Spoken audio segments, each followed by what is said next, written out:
Okay, I think everyone here seems to be, for lack of a better word, seems to be circle jerking over the fact that we ought not to have a government that is providing misleading information, which is true, right? Nobody wants that. The problem is, how exactly do we make sure that happens? Because we can all say that we want it to not be misleading, but if there's no real way to actually implement a way to determine whether or not the government is being misleading and strike down a story or penalize the government for providing that type of misleading type of information, then I don't know if there really is a shade of gray here in terms of how we regulate it. Either we ban those types of government speech altogether, or we allow that government speech knowing that there's a potential for that type of propaganda to occur.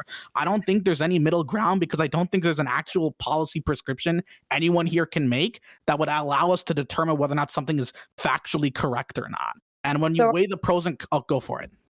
Wow. My name is Hasanabi. You can get me at twitch.tv/Hasanabi. I'm just a poor man trying to make my way through life, struggling to pay the bills. So if you could go to twitch.tv/Hasanabi and drop me a giant fat sub, I'd appreciate it. Helping a local leftist commentator, get up on life. Always happy to help small streamers.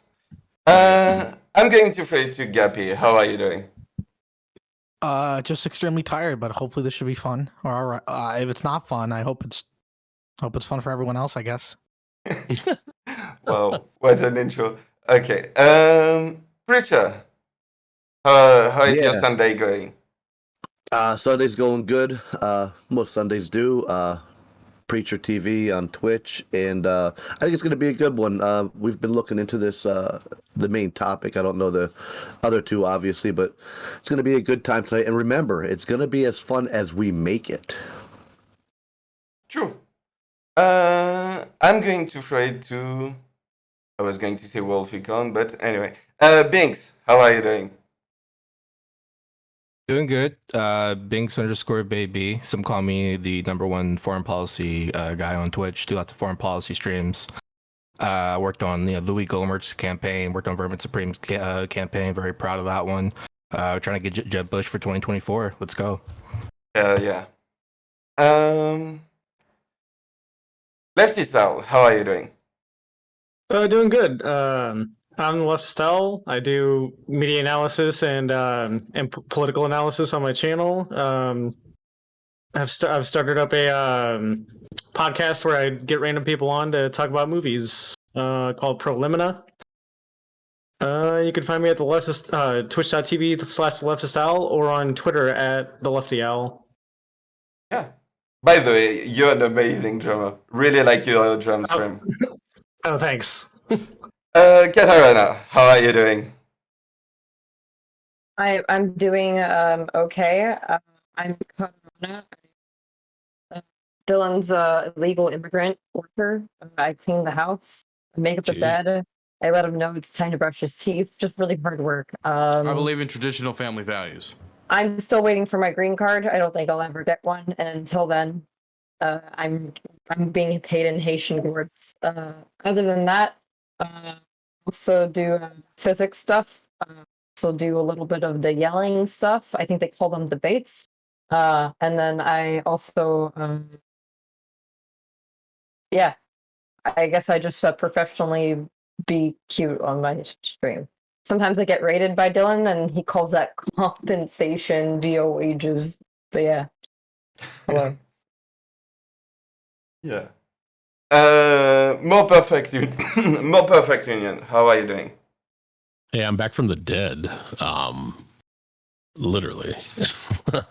Been down under the weather with bronchitis and a severe sinus infection. Thought I had COVID. Had a shot. Not a shot, but a test.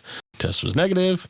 And after 3 days of drugs, I am sort of functional again. So you can catch me on twitch.tv, The More Perfect Union. And I stream occasionally, and I participate in panels such as this one. So I'm looking forward to the main topic and also to talking to people that I have never met before. So thank you for the invite. Anytime. All right, CTV will get his intro when he'll be back. In the meantime, so yeah, thank you everyone. Thank you everyone for joining us for this episode of Hippy Recruitment. So Hippy Recruitment every Sunday, 6 p.m. EST. And yeah, if you want to be on the main show, which takes place every Friday, 8 p.m. EST on twitch.tv/DylanBurnsTV, go to Dylan's Discord or to Danabo, basically, because Danabo takes care of the booking. If everyone that you see on the screen has been invited by Danabo. So yeah, if you want to be on the show, either Dylan's Discord or Danabo's Discord, drop a message, and yeah, we'll try to have you on when we have a chance. And now that CTV is back, how are you doing? Pretty good about yourself, Geek. Doing good. A little bit stressed, like I got a little shock. I thought I woke up like too late for the show, so that was first shock. Went to take a shower again, thought that I was late, so yeah, I got two big shock like this today. So yeah, show is starting great. So because you were unaware of the actual time. Okay, no worries. Anyway, y'all, I'm critically thinking veteran. Most of y'all know who I am. I like to have fun and have a good time, right? I like to laugh, and I like to explore ideas. So let's get into it. Hell yeah. And like I said at the beginning, I'm really excited about this show because like we literally wanted to have the best of the best debaters for this one. Unfortunately, they weren't available, so we got this bunch. So yeah, I'm really happy about that. And with that being said, let's go over the rules real quick. So all of you are familiar with the Hippy, so I'm going to keep it short. First of all, when I speak, it's to moderate, so no interrupting. No misgendering, no attacking immutable characteristic. Keep it TOS, and after that, for the structure of the show, where it's different from the Hippy is that we're doing one fun topic, one serious in the middle, and one fun topic to end, basically. So yeah, beside that, like yeah, opening statement, try to keep it short. Ending statement, you know the drill. So yeah, with that being said, let's jump right into it with the first topic, which is if you could take just one thing with you to a deserted coconut island, what would you choose and why? And I'm going to start with Dylan. Gun. Okay. Anybody else is on that island with me, right? Right when we land up, we wake up. I have a gun. The coconuts are mine, right? Like, what are you gonna do? Rush me? I got a gun. It's not gonna be hard to shoot you. It's an island. It's a bunch of sand. What you gonna do? Run into the forest, hide in the trees? Then I still have the coconuts. I have the coconuts. You're fucked. Gun. All right. I'm going to throw to Binx. Lube. I don't want you to develop on that. I'm going to throw it to Gappy. Probably your mom. It's pretty easy to get her every night, so getting her onto an island wouldn't be hard either. All right. Oh my god. All right. More perfect union. Yeah, I'm gonna take a boat so I can get the fuck off the island. That's kind of 5-ed. I like it. Katarana. Not if I fucking shoot his boat. I would take Dylan with me just to see how long it takes him to just give me the coconuts because I'm so fucking annoying. My guess is right away. I'm going to throw it to Prisha. Yeah, rum. I mean, what goes better with the coconuts than rum? And I'd have an awesome time in the woods. I might not be able to run away from Dylan's gun, but I'll stagger away. And if he can't hit the straight on target, he's not going to hit me when I'm staggering left and right. So I'm good here. So I'm taking as much rum as I can. Don't Okay. forget you get spiked coconut. Lefty style. Probably take a nice pair of headphones so I don't have to hear Kat and Dylan bitch at each other. Valid answer. And last but not least, CTV. There's just a whole lot of not understanding, like the whole question here, right? Like to start, right? Dylan says, "I want a gun," right? Well, bro, Like when I listened to that, I went, not a bad idea, except it's one thing, right? You don't get ammunition, right? So I'm confused, right? At the question here, right? Because then we go to a boat, right? Which is then multiple things, right? So That's a boat. Boat is a system. No, it's multiple things, right? Because it starts off with like a frame, right? And then there's like wood planking, you know, like, or depending on what its construction is, it consists of multiple things, right? So like, then I have to ask the question, right? What is a thing according to this question, right? Because I don't think anybody really considered that in their answer, because like, is a thing simply like a Swiss Army knife? Can you include all of the blades and the corkscrew opener? Can you include all as one thing? Or is a single blade the one thing? See, so there's much more clarification actually needed with this question and Danabo, right?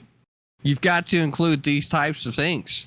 Because if you don't, right, then I end up having to sit up here and explain like how I'm critically thinking about this one question. Wait, maybe that's the deal. Maybe this is why he did it. See, now, Geek, it's all a part of a master plan by Danabo to just get CTV talking about all of the various ideas that could come along the way, right?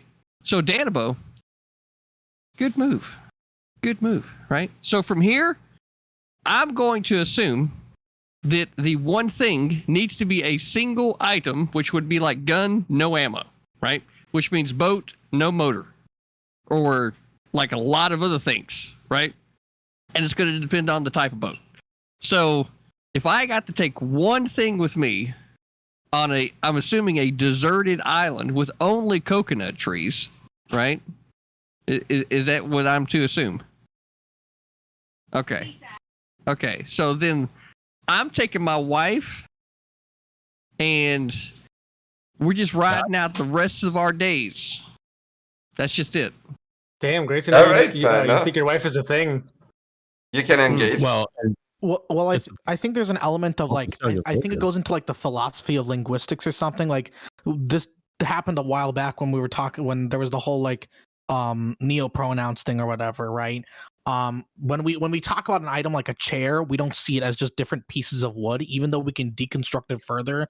What we see as a chair, we see as a chair. We don't see it as just different pieces of wood. So I don't think it's really fair to say like, oh, well, if it's a boat, well, there's multiple items, so I'm not sure if you can bring a boat or whatever, because the boat in and of itself is what we define as a thing.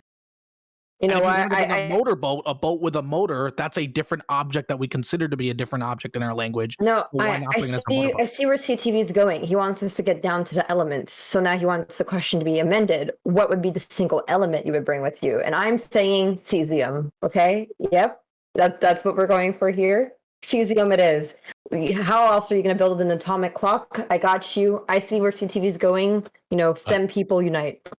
I need to have some explanation here on how you're going to build a clock with cesium in a coconut.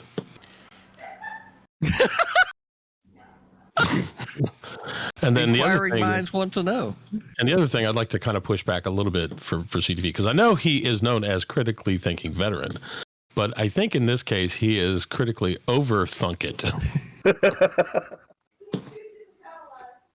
I mean, the question is, if you're on an island with Vosh and then you need a coconut and you have to perform sexual acts on him, what do you bring with you? That's the real question, right? Am I crazy? Well, that wasn't part of the question. It's the only island in the world. Is the only one there has Vosh on it? It could have anybody on it. That sounds like a self-report to me. Who doesn't want to, throw, Vosh's dick for coconuts? Like, I mean, you'd have to be a madman to not want to do that, I am currently in a room with my partner. Hey, axe. I'm in my answer. Axe. No bullets needed. Axe. Excuse me. There's wood and metal. Well, so you amended. You said gun. So now you're changing your. If I can't bring bullets, then I'll just do axe. Which Dylan's slippery burns.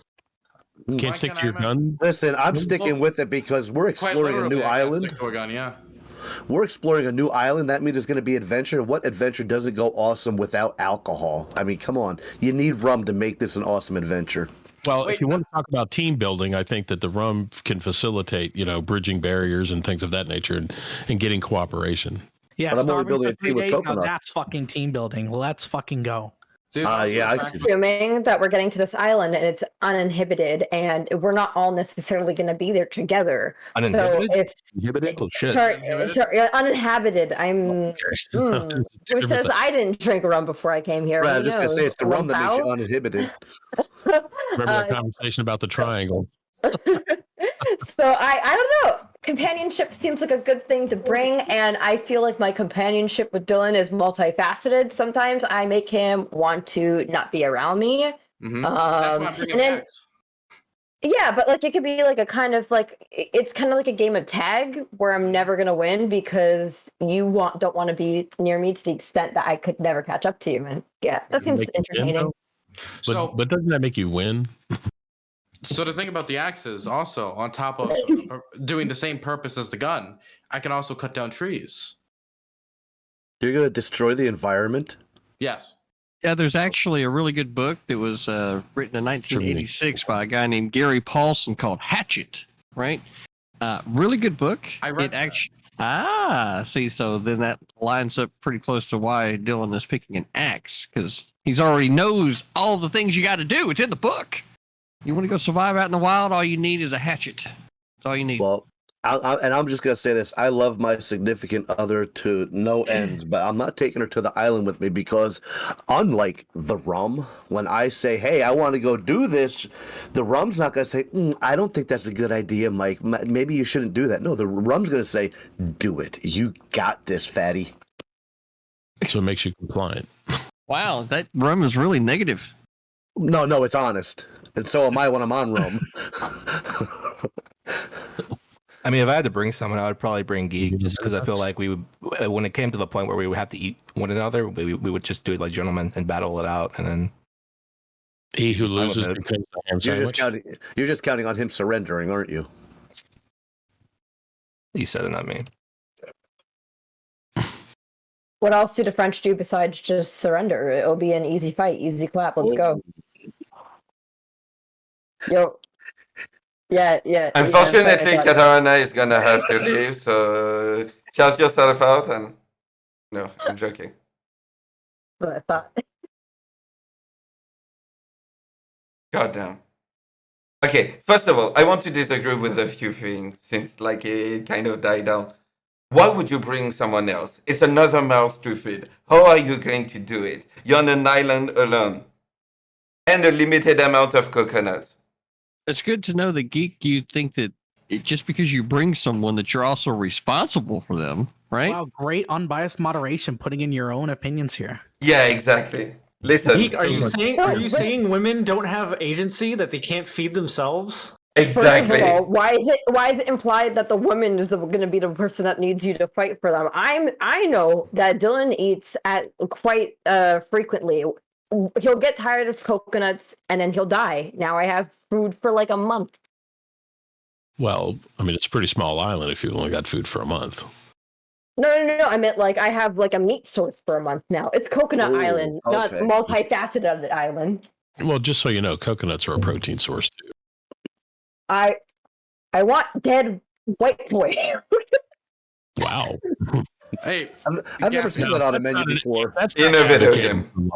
What did I miss? Anyway, Gappy, what about I bring a lazy lion NFT so my financial future is secure? Yeah, it's your own receipt. You'll totally make billions of dollars on it. It's literally the new fucking. It holds value better than homes do. A second, do you have internet on this island? You could just make some shitty art on the sand, and you'd make it an NFT. I'd have it in a hard drive. That'd be good. It's an NFT until the tide comes up.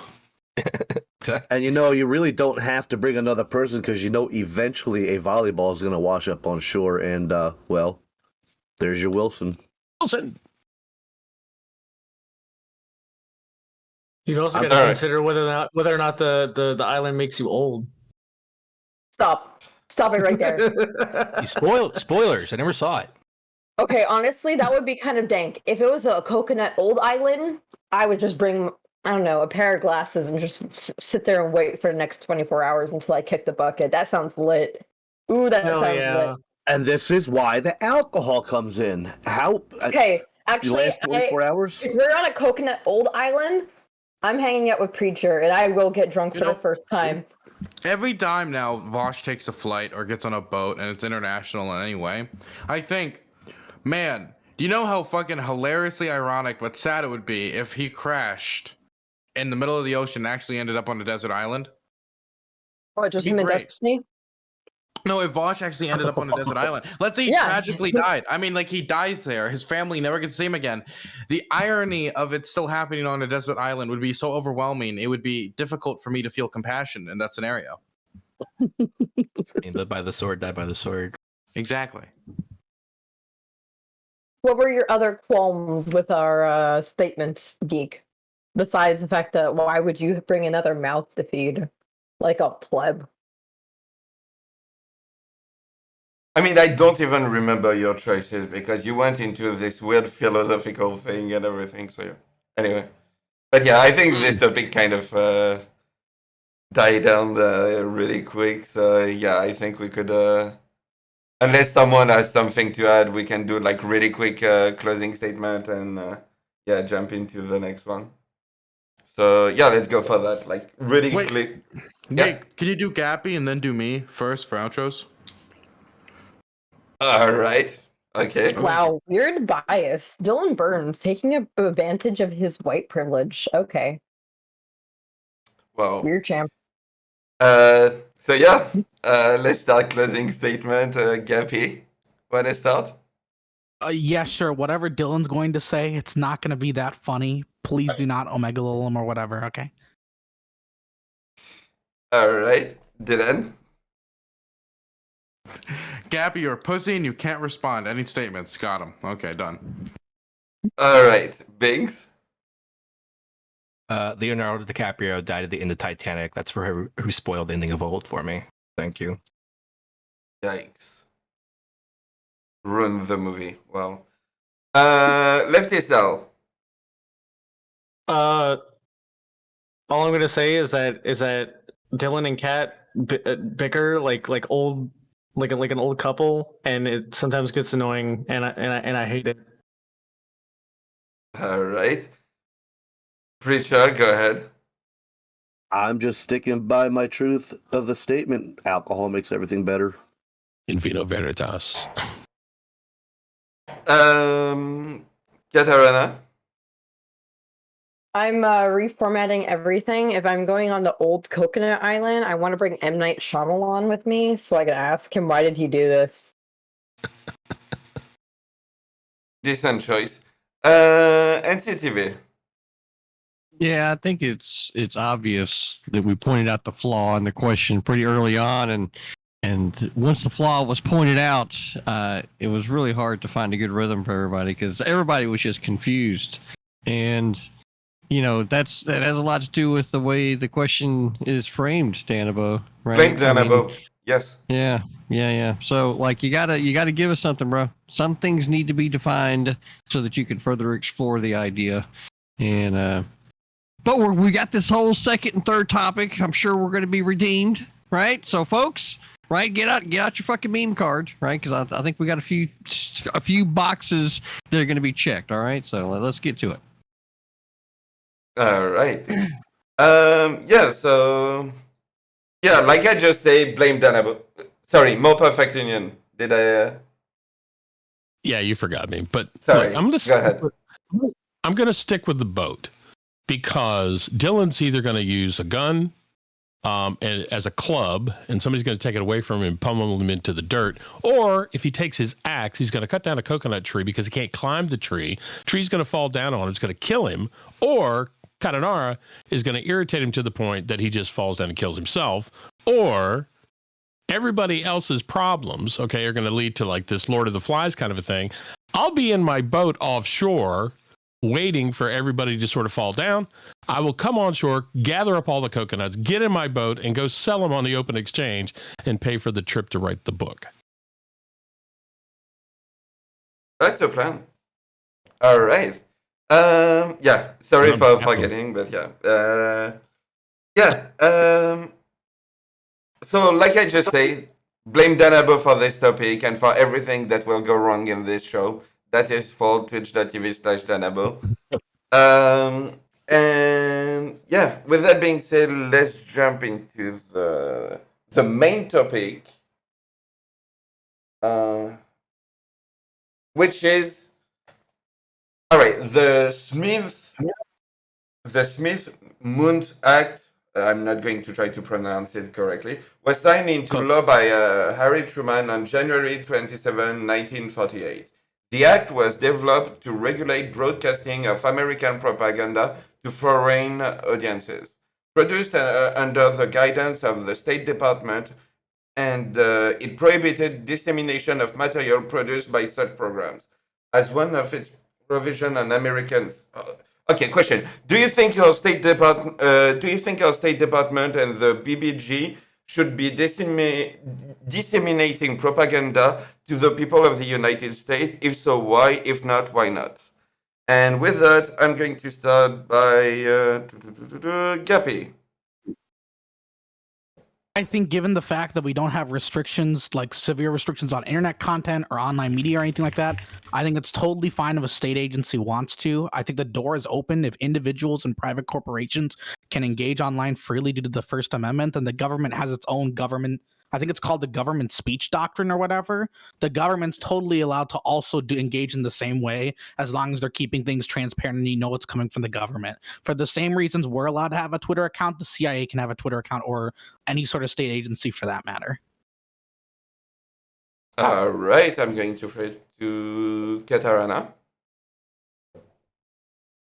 I don't believe that the First Amendment applies to corporations or government entities in the same way that corporations are not supposed to be spreading false advertisement. Propaganda always has some inherently false element to it, like either sugarcoating or saturating something.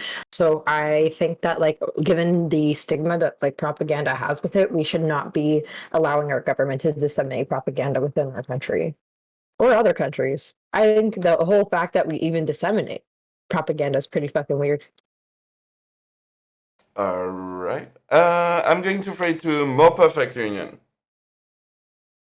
Yeah, so when I first looked at the question, I'm thinking, okay, what's the sort of the genesis, the impetus of it, right? And at the time that it was adopted, the people were talking about the State Department being, quote unquote, overrun with Reds.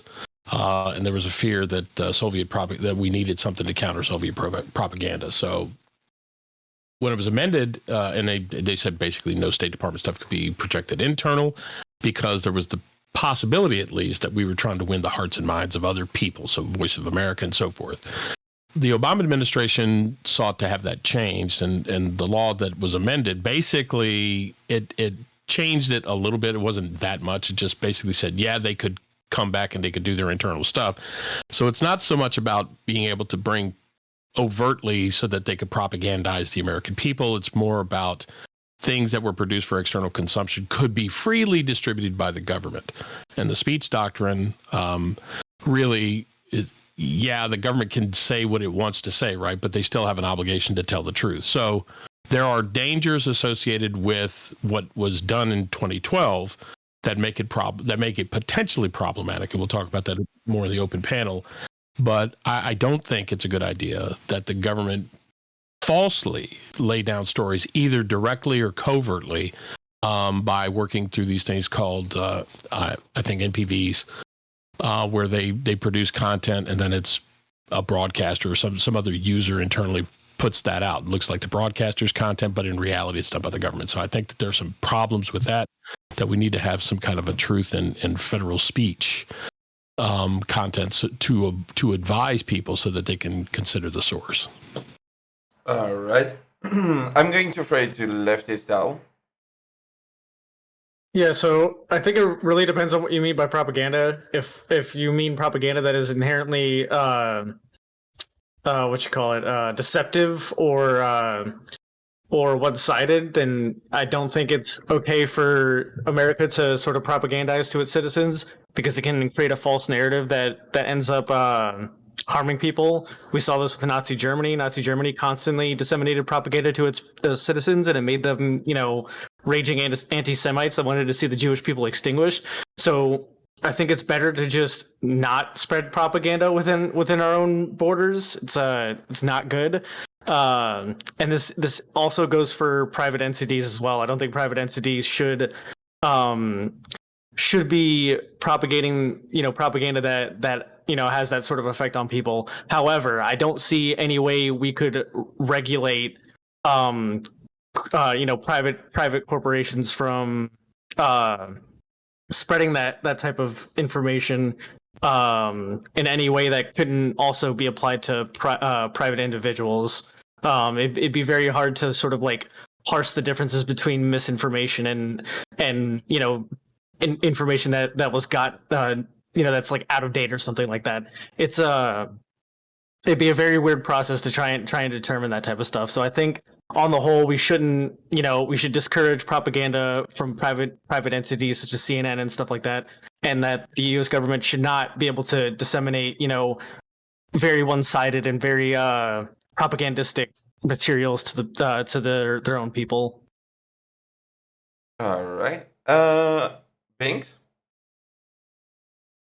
As a tax-paying American, I think I deserve every bit of propaganda insemination. I should be inseminated with any kind of propaganda because I pay for it. Personally, that's what I think about it.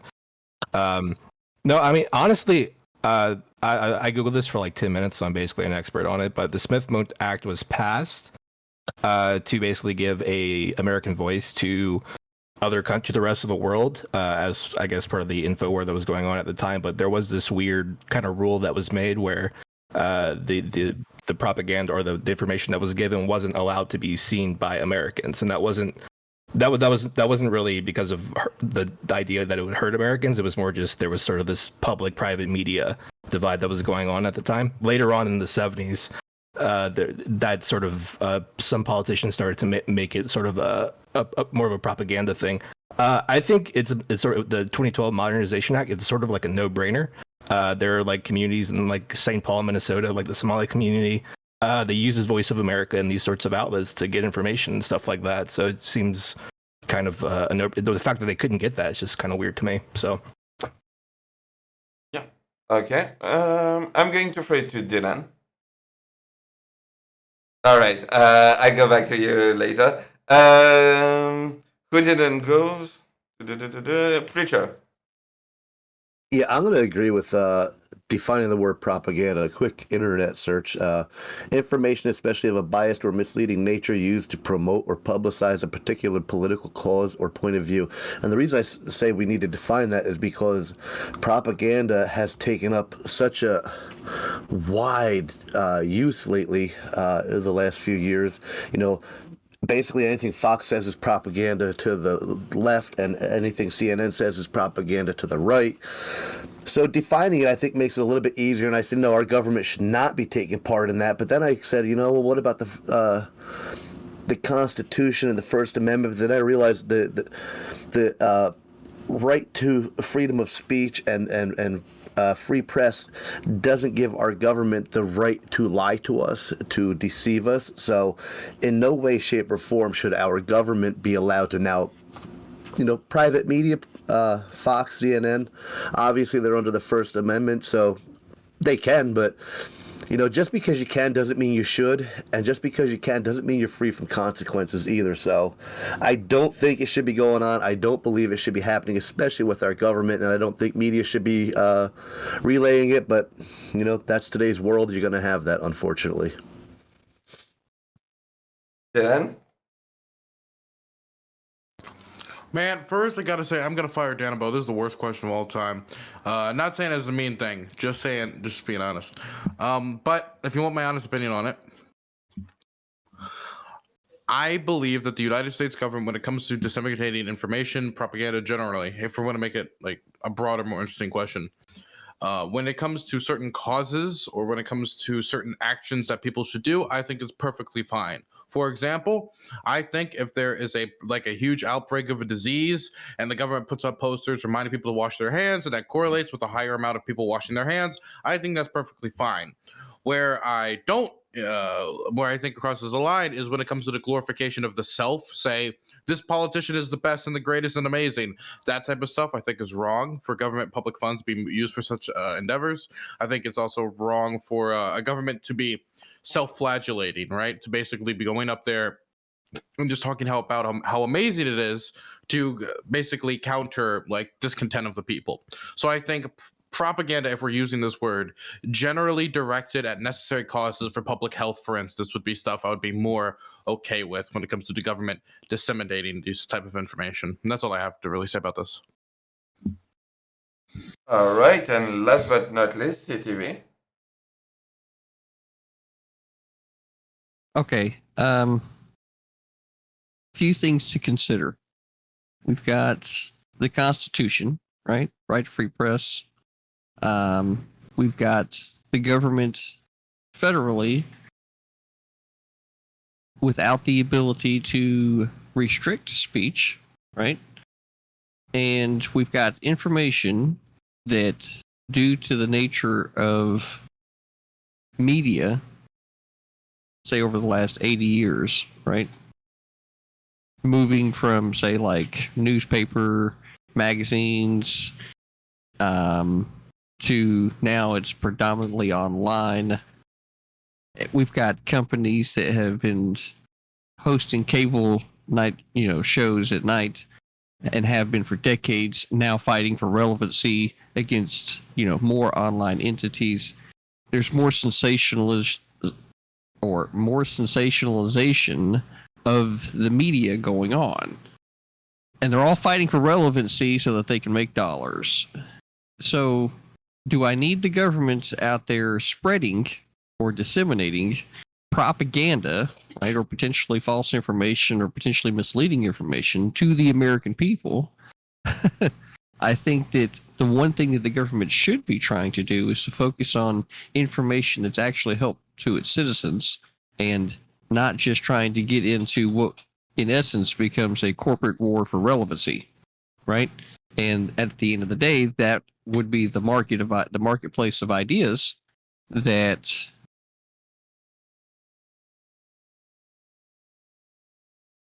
we don't need the government throwing a damn wrench in the gears, if you will. We need the government actually being the one place where people know that they can find true information. All right, and with that being said, the floor is yours. I think what CTV just said right there is probably especially that last part. We should be able to rely on our government. If I have two different entities telling me two different things, I should be able to rely on my government to tell me the truth. I think we should all, not just I think we should, I think we must demand transparency from our government. And as long as there's propaganda being put forth from the government, that's anti-transparency. I don't see how that works in any way, shape, or form to better the people or the country.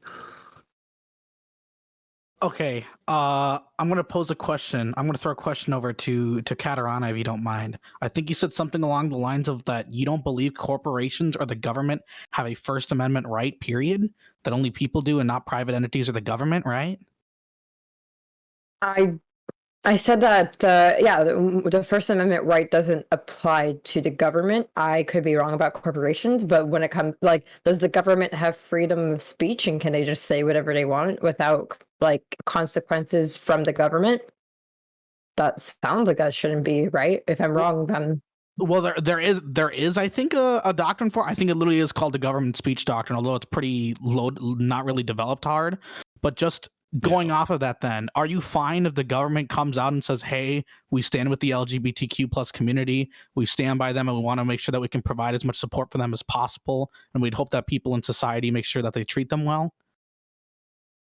I didn't say that the government isn't allowed to say words. I just said that they don't have freedom of speech like the way that regular citizens do. But I don't see how that question. Would they be allowed to say that or not? Is what I'm wondering. Yes, are they allowed to say Happy Thanksgiving? What do I mean? Yeah, they can. But I'm wondering where you see the differences between the government and a private entity is what I'm wondering. What? Because the First Amendment protects citizens. The First Amendment. I don't. And Well, let's just these are pause two different here. documents. You've even said this yourself. It's a Well, let's do this. Well, it's a doctrine in the same sense that like a doctrine about how the government can't implement a specific religion in a class is a doctrine, right? In a public school.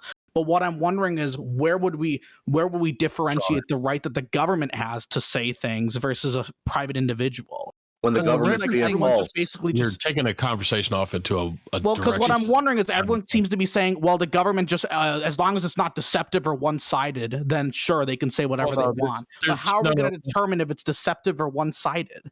Is it factually incorrect? I mean, But that's how a do lot we- of the thing. That's what I'm wondering. How do we how would we properly implement a way to determine if it's factually incorrect? Because right now, with like CDC guidance or some of the paid ads out by the CDC or some of the sponsorships that they do, people say those are factually incorrect. People say those are propaganda, right? How would we ever properly define or implement a way to fact check the government on these types of Would you broadcasts? say that there's a difference between advertisement and propaganda? Because, like, let's say when we have like this.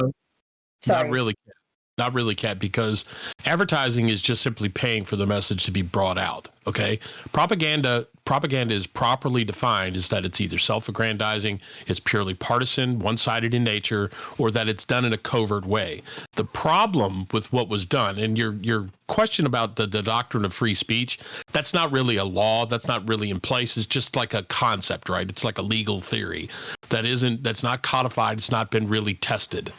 Okay, but the government, but if we set in a position where we argue that the government ought to be able to intentionally mislead the American people, any government, but in this particular case, the American government, to mislead people because it suits their purpose to push a particular narrative, everybody should rail against that because it might be the thing that you like today, and therefore you're okay with it today, but tomorrow it could be the thing you like that's getting knocked out.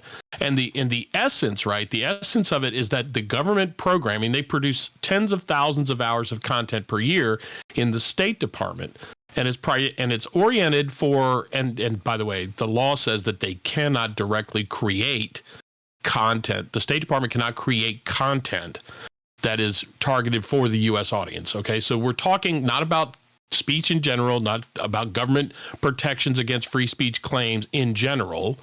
We're talking specifically about this law and its application to the State Department's production of material. Okay, and the State Department under this law, in the law as it was amended in 2012, still can't produce content geared or targeted towards the American people, right? That we have to narrow the focus of this to exactly what it's about.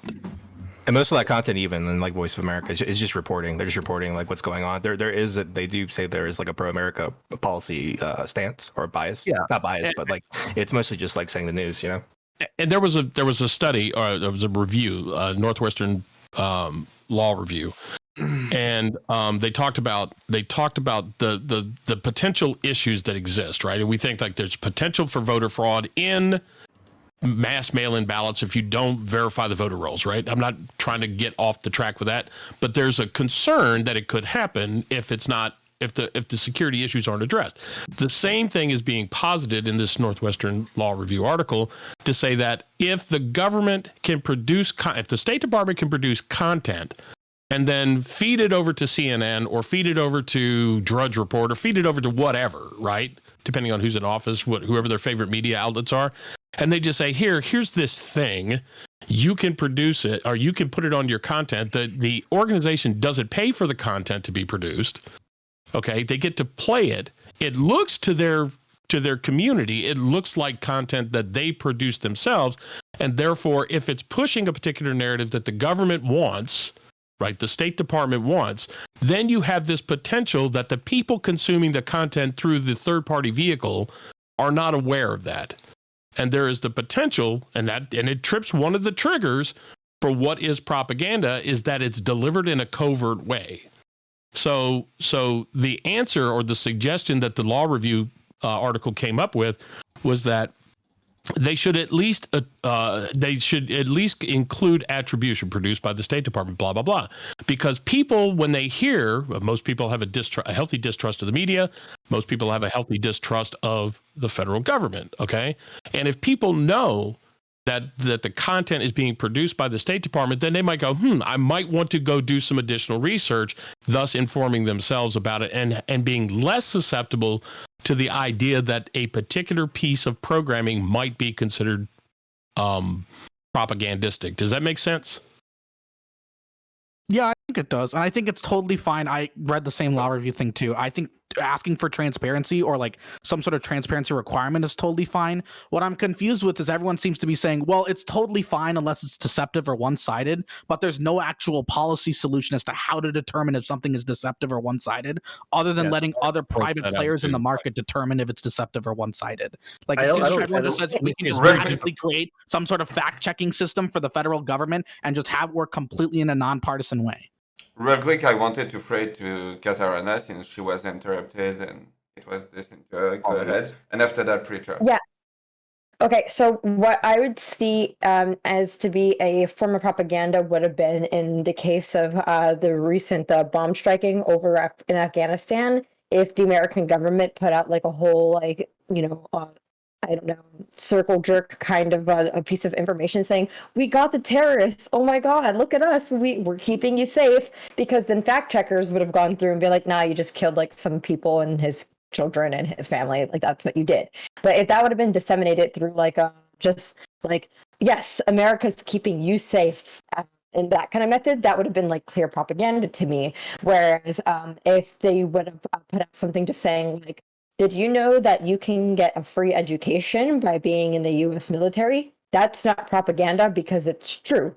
If you join the U.S. military, you can get a free education. And those are some like benefits of being in the U.S. military. I mean, there's more to go into some of like the pros and cons, but is that a true pro? Yes, it is a true pro of being in the U.S. military. That's just advertisement. And propaganda doesn't have to be false, just so you're aware. It's just the manner in which it gets delivered.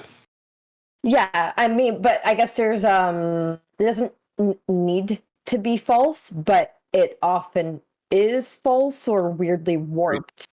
Yeah, I'm really confused what you guys mean by propaganda. Like I used to work as a journalist, and like there would be times when like the police department would send a press release, and it's like, oh hey, we've got this dope new police truck. We want to show everyone this police truck, and then it's like just a short little press release. Okay, I'll do a story on that.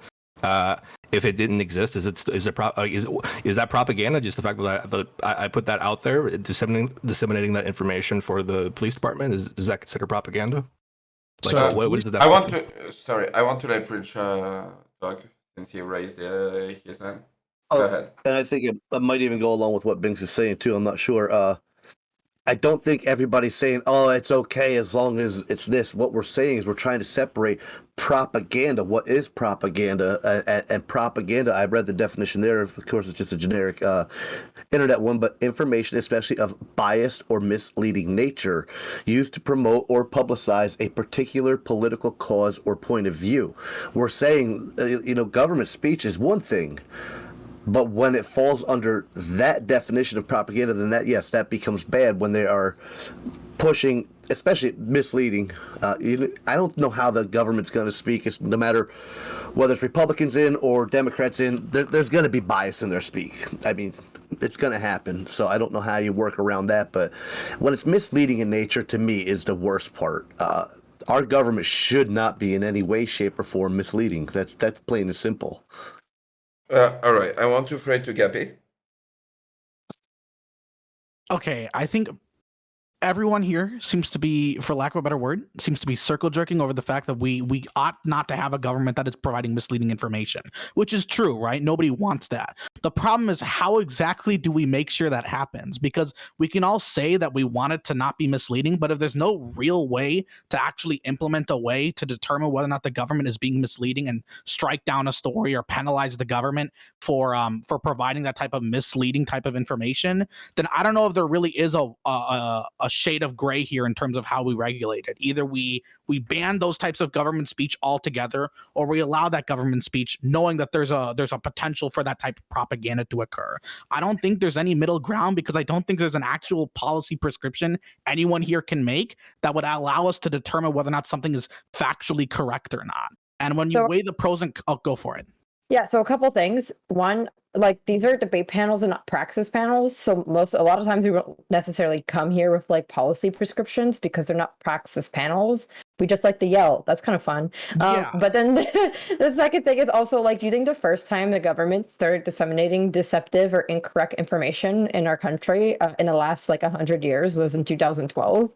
No, I mean, but like they've been amazing doing there's misinformation from our government all the time, and like just because there's now this legislation that had a change doesn't necessarily mean that like now it's like open gates and now like there's propaganda like every 5 seconds. It seems like a bad piece of legislation to repeal, saying that now you're like, okay, propaganda is okay to be disseminated here, but it's not like the government hasn't lied or done things in the past, or like there's been several instances throughout the years where people have been able to fact check the government prior to 2012 and like what's happened in the past. I mean, we just kind of say like, you guys lied about this, and then sometimes they say yes we did, and sometimes they say no, but it's not like um yeah, I just don't really understand what you're trying to get at when it says like we're all circle jerking saying like the government shouldn't lie to us. It's like, what are you going to do? I meant like, what have we been doing?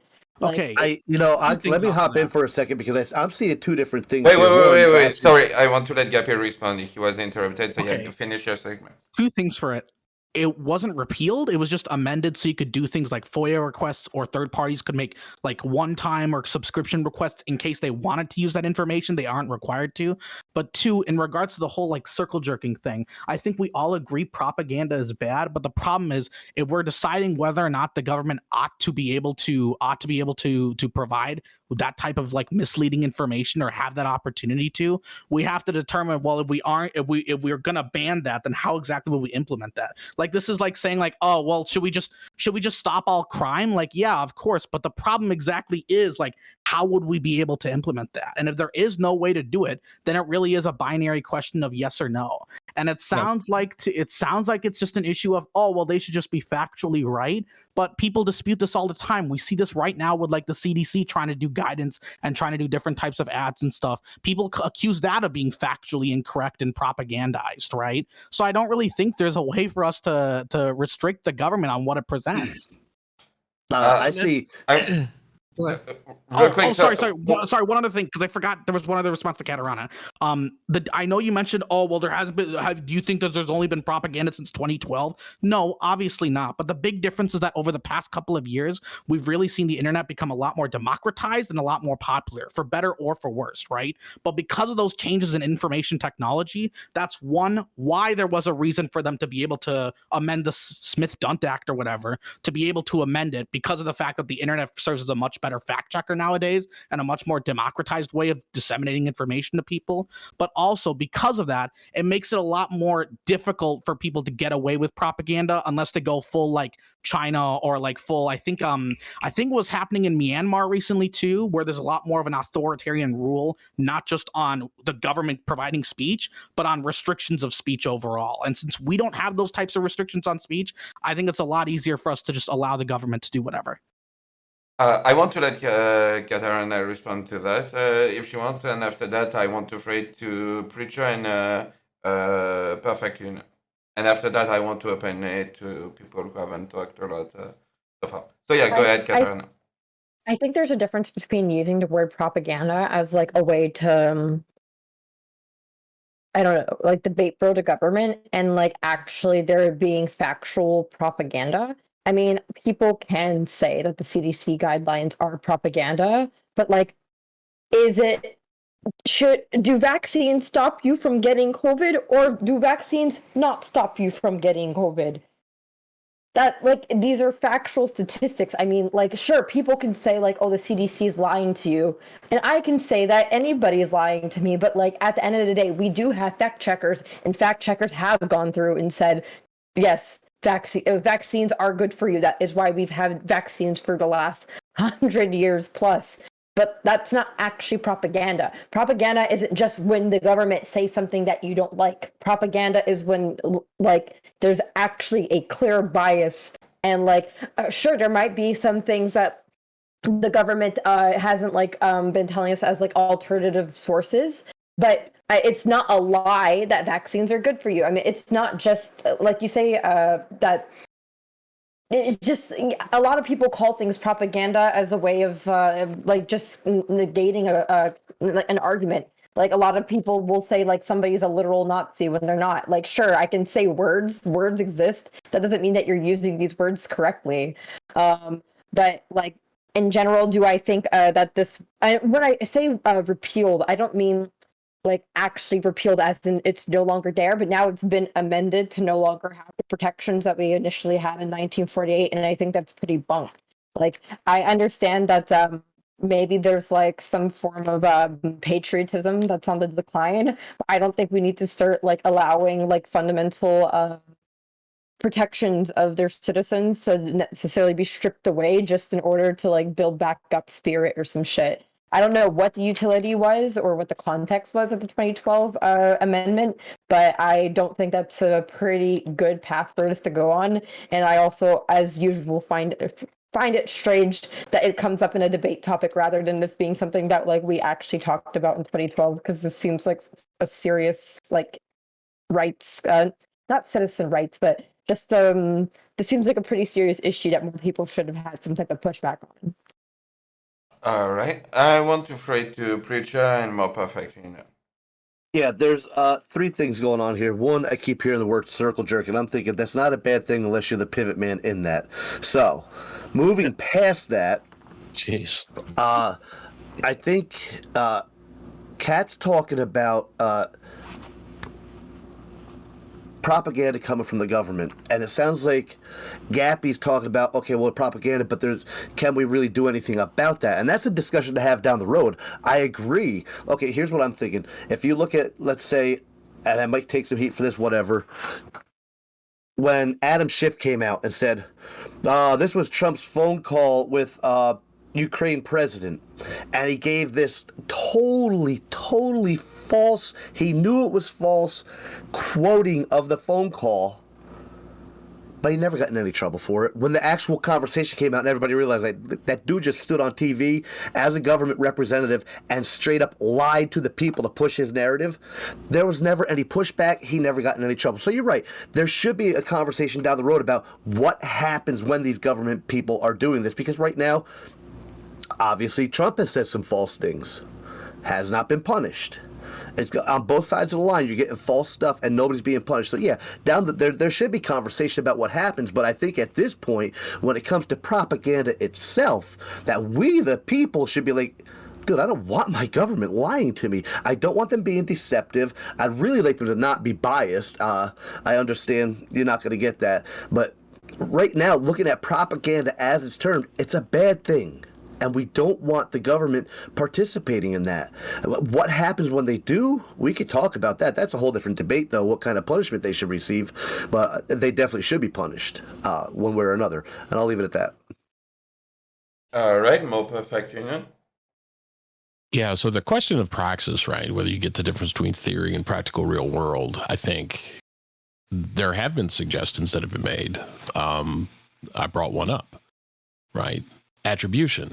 If the State Department produces something and they give it to a third-party entity for their rebroadcast or their utilization, and if it's going to be rebroadcast to people in the U.S., which is what the change in the law permits, just simply attribute it. Let people make their own mind up based on what it is. I'm not saying do away with it, right? People can judge for themselves, and the ballot box is the best place to sort of figure out whether or not you trust what the government's doing to the point that it matters enough to make a change. So there's that piece of it. With respect to the CDC promoting things, right, this is not really the same topic, but the CDC did say masks don't help. Then they said everybody wear masks only help people who are sick from getting people who aren't sick. And then they said, no, everybody's got to have it because you want to make sure you don't breathe in what somebody else is breathing out, even though they're wearing a mask. And then they said, well, now you need multiple masks. And then they said we got for herd immunity at 70% of the population. Then it was 80%. Then it's 90%.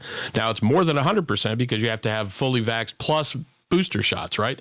So it's really difficult to take, and this is part of the underlying problem, is that people don't trust their government. They don't trust the media who are reporting what the press releases that are coming out from the government, right? It's not the same thing as what we talk about contextually, the in this particular case, because this is specifically limited to the State Department's production of materials that are designed to be broadcast outside being utilized inside. The State Department still cannot produce content targeted towards the American people. They're still forbidden by law to do it. They're just not punished if it's produced for, Voice of America, and then somebody internally like Ilhan Omar in the Somali community in Minneapolis, right? They want to hear it. They listen to Voice of America. Then Voice of America is not being punished or classified that way, even if it's not true. So I think the bottom line is we need to push back on the concept that the government engages in anything that's propagandistic, internally or externally. We ought not be in that business at all. And we ought to encourage our representatives to pass laws that require them to tell the truth.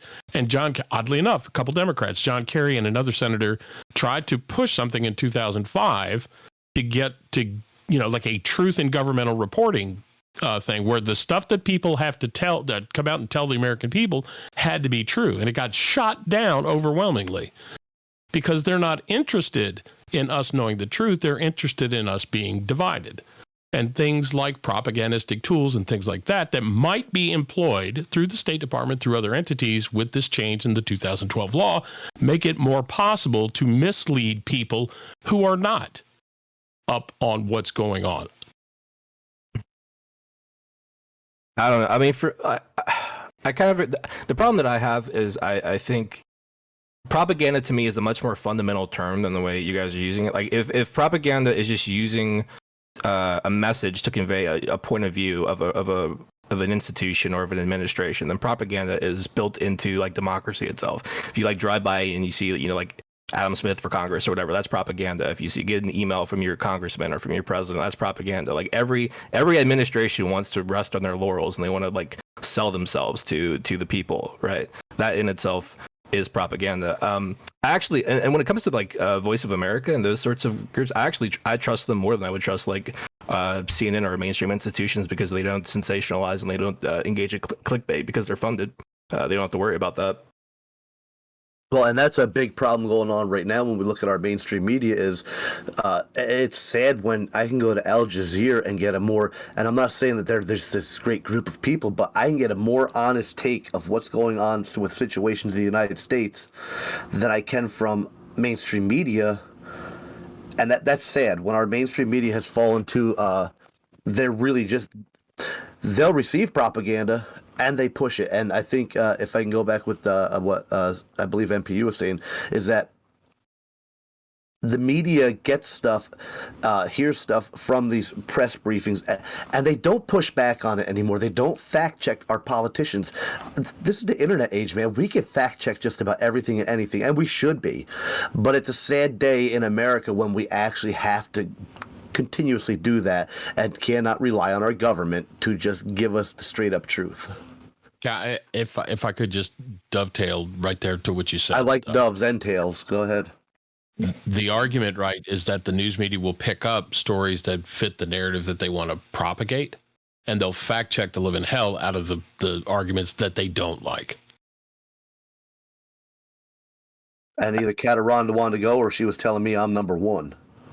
Definitely that, but also, this is different though from the government though. Or are you saying that essentially news stations will take things that they hear from a press conference and just run with it rather than checking what the government's saying? Yeah, that's what I was saying, yeah. Okay. Well, I think that's all just generally an issue with the 24-hour news cycle is we got to pump it out as fast as possible. Baby Trump ain't in office anymore. Nobody wants to watch this shit. We better pump it out fast. Because, like, all the ratings are dropping and we have to just get out anything as sensationalized as possible. But that's what happened when you don't have state-funded news departments. But I guess all of this... hang on a second. Did you just argue for state-funded news departments? Yeah, I think there's no problem with tax paid. Sorry, I don't mean state-run. I mean tax paid. But that still puts them at the mercy of the government if they actually distribute those funds to the individuals, unless we're gonna somehow create some direct like CBCF type of fund. I mean, like the same way that we have it in Canada. We have a bunch of like BBC, we have CBC, we have these We have Canadian. PBS. Yeah, and PBS is cool.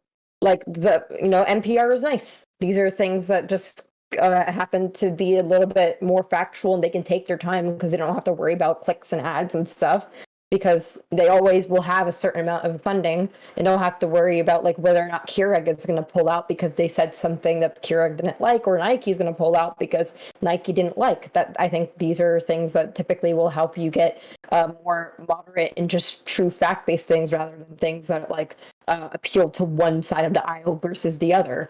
Okay. But when do you consider a press conference briefing having factually incorrect information? Do you consider that to be propaganda, or do you consider that to be like a lying by omission, or just generally like lying? Because would you say that there's a difference between like the Pentagon saying XYZ rather than a press secretary saying, oh yeah, Biden says yes, he's definitely going to be able to get 100 million jobs together next year.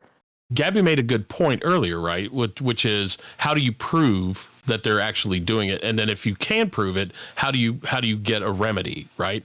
So there's a difference between, and it gets into the intent, right? One of the elements is where you're intentionally trying to deceive the person who's going to consume the content. So it's one thing for the federal government to come in, or the Pentagon or the State Department or anybody to come out and say, we fired a missile and we killed 2 ISIS-K terrorists.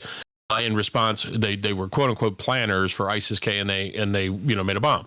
And if they legitimately thought that that's what they were doing, and that's the news release that gets the press release that gets issued, that's fine. And if they go back and have to correct it because additional information, bears out a different set of facts, they have a responsibility to correct that record. And I don't have a problem with reporting like that. However, if they bombed this car as a distraction to something else, much like Bill Clinton bombed an aspirin factory when the Monica Lewinsky scandal was going on, you can make an argument, right, that was done to deflect and deceive the American people from thinking about a thing that was going on. In this case, it was the loss of 13 soldiers, right? So again, it's a little bit off topic from the subject matter, which is related to the State Department. But just to kind of answer your question, what the press release is and how it was contrived to come into existence matters. And if it's done in good faith, right? We talk about good faith arguments all the time in these panels. If it's done in good faith, you have to accept it as a good faith argument, whether you agree with it or not. And I think we can accept good faith errors that occur in the information that comes out of the government. What we don't want is to countenance patterns of behavior where we know or we reasonably suspect that the government is intentionally misleading us. Yeah, so wouldn't that kind of go by the same exact like standard that we would hold somebody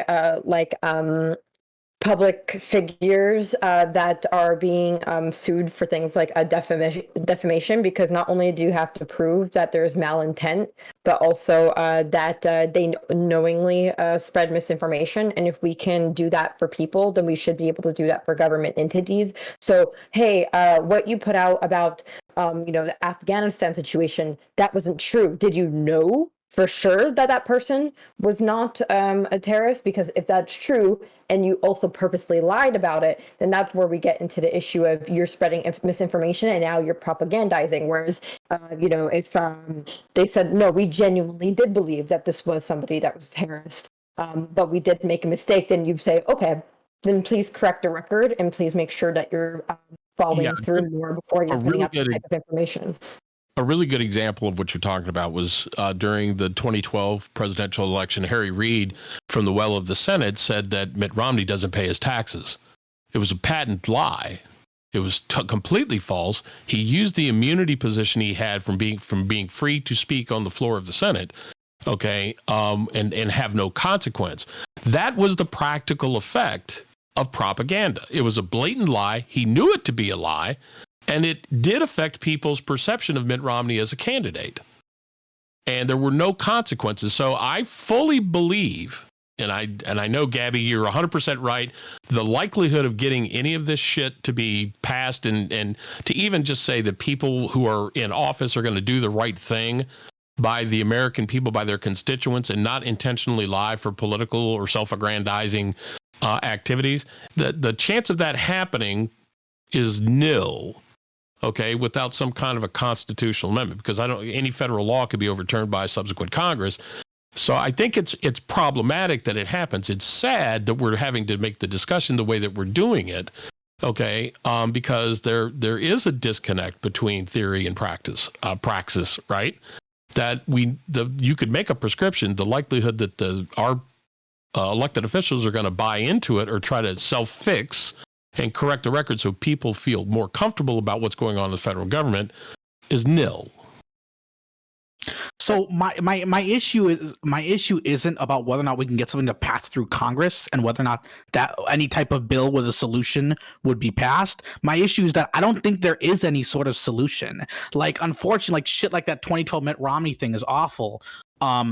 But I'm not sure if the solution would really be some sort of ban on any type of government speech that might be suspected of being propagandized. You know, one of the awesome things that we have now with such a more politically engaged and active, I guess, America, or I guess online community, is that shit like whatever recently happened where I think the US government said they had like bombed terrorists or whatever, and it turned out to just be like some random family, including children. Shit like that can be called out now pretty openly. I feel like the current state that we have is fine, and to try and restrict that is only going to restrict them in bad scenarios where we probably do want the government to be able to say shit like, hey, you guys should go get vaccinated, or hey, the science has changed, we need everybody to wear masks and shit like that. I think it's better to just leave it where we're at right now, where the people are actually able to openly call them out. I mean, we see it all the time now. Right, but we have. I don't think that's a new phenomena, though. Like, it's been exacerbated in recent years, I would say. I think it's a lot easier, especially with the blow up of alternative media and online stuff like this, for other sources to be able to say, hey, yeah, the government's pretty wrong on this, or hey, yeah, this source is pretty bullshit and stuff like that. I think that's just like a bit of a I'm a young person bias, and we just weren't around really much when there was newspapers, because a lot of these different media sources that went and did the research to say that, yeah, this was a lie, were not online media companies. Like, they were Washington Post and other types of physical like newspaper offices. So I think like you feel like, okay, everything's being blown out now, and now there's like more people doing fact checking, and before it would just have been a headline in a newspaper as opposed to being something that we all do streams on. It's way more accessible right now online and through paper, and I would legitimately say, yeah, probably with the blow up of alternative sources, although we've had places like the New York Times cover crazy shit and stuff before, it's only become easier because the bar for entry for other alternative sources to come in or for people to find that type of information is so much lower than having to get a newspaper subscription or just praying that it gets covered on cable television tonight or something like that. It's so much easier to get that type of information, and it's so much easier as a result to call out the government for that type of information if you believe they're wrong, right? So I don't really think that there is any sort of need to restrict them, because we already regulate them ourselves right now. I want to circle back to what Kat had said about the press release. See how I did that? Circle back to the press release. What do you, Jen? I don't think what like if Saki gets up there and says something that's not true, I don't think it's propaganda. I think many times, like, let's take in case certain things going on at the border, I don't think it's propaganda so much as either a temporary cover-up till they can figure out how to actually approach this from the right direction, or a little bit of a deception so you don't see it as bad as it truly is. I still don't see that as propaganda. To me, and now I read the internet thing, but to me, propaganda is something more along the lines of what we saw in Nazi Germany, where they're putting out all this false information about the Jewish people in order to deceive their people into being able to be against the Jews. That's what I see propaganda as, when you're pushing enough false information. Now, I do take a little bit, I still won't call it propaganda, but when they're making people who are not vaccinated and they're doing different commercials, speaking or whatever, making these people look like like Biden said, this is a pandemic of the unvaccinated. That's not propaganda, but it's getting close there because it's a pandemic of COVID. It's not the unvaccinated. And to start trying to turn, because that's technically what it's going to do. Maybe an unintended consequence is that you're going to start making the unvaccinated people inferior to the vaccinated. And that obviously goes in bad directions. Still not propaganda, though. To me, propaganda is something more severe, like what Nazi Germany was doing to the Jews. CTV? I would say that is poor language, though. You're right. Like, even if I'm somebody that does think that everyone should be vaccinated, I think it is poor language to say a pandemic of the unvaccinated, because that will lead people to be particularly antagonistic towards unvaccinated people. But I think it's also just important to know that, like, there are a lot of steps before we get to, certain groups of people in our country are inferior. There's still a lot of different things along the propaganda hierarchy. So I think in general, that's probably what makes this idea a bit hard for us to completely pin down, because when we learned about propaganda when we were younger, we always thought about like Nazi propaganda, which is so like abhorrently blatant that like it's really, I guess it makes it a bit hard for us as Americans to notice like what's the difference between misinformation and propaganda. When does it get like, where do you start getting from one end to the other, and like at what point is it actually harmful, and at what point is it malicious, and at what point is it intentional? And I think that's a bit of an issue with our, I guess, media analysis training. So Yeah, so at the end of all of it, right? I think everybody agrees that what the government itself is putting out should be factual, and problems arise whenever the government is hasty instead of being patient. When the people are screaming for answers and stuff, that's the time when we do need government officials that are a little bit calmer and saying, hey, look, we actually, like, we don't understand everything right now. We're working towards that goal.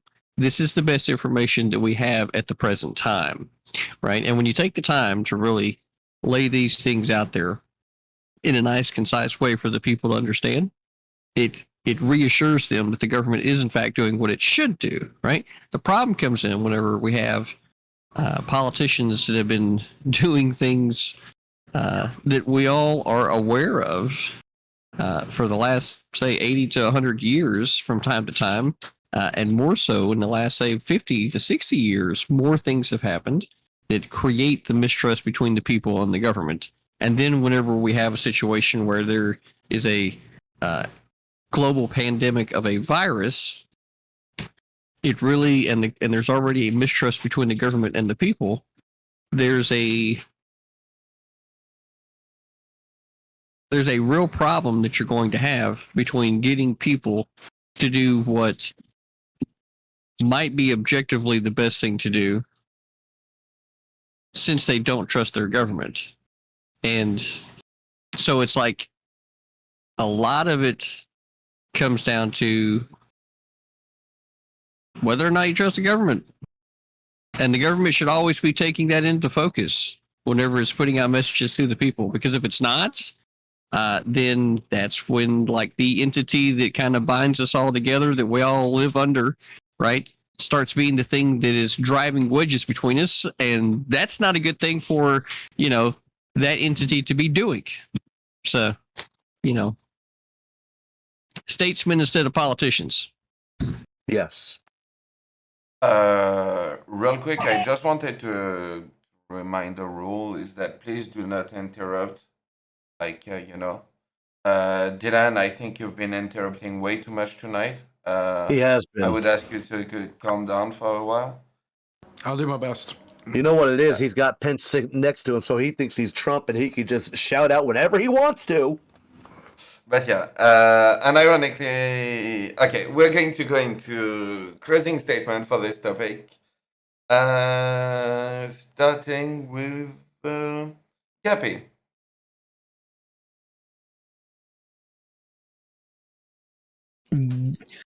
Yeah, I don't think anyone. I think it's everyone literally agrees, and I think if you ask anyone on the street, they're going to say, "Yeah, propaganda is bad, and we should ban propaganda." The problem is there literally just is no way to do it. I think our current system that we have is totally fine, where people are able to hold the government accountable, especially as the means of gathering information becomes easier and easier.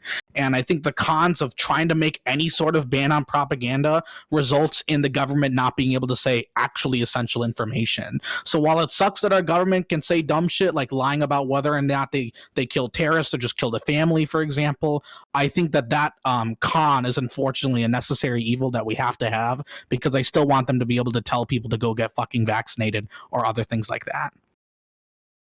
All right, I'm going to trade to Katarana. Hello. Yeah, so propaganda bad. But I also just think that Gappy is right where we maybe should think a bit more about what should be the consequences towards government. I think it's just something in general that a lot of us don't think about, because it's so easy to think about like what should be the consequences of like a celebrity, of a corporation, of a person. But when it comes to government entities, it's a bit harder, maybe because we don't know the scope of like what are even things that government can do to be held accountable, besides people saying directly, please be held accountable, or people adding them on Twitter, or people just saying that you're wrong and them saying, oopsies, I'm sorry. And we don't really know much more beyond the scope of that.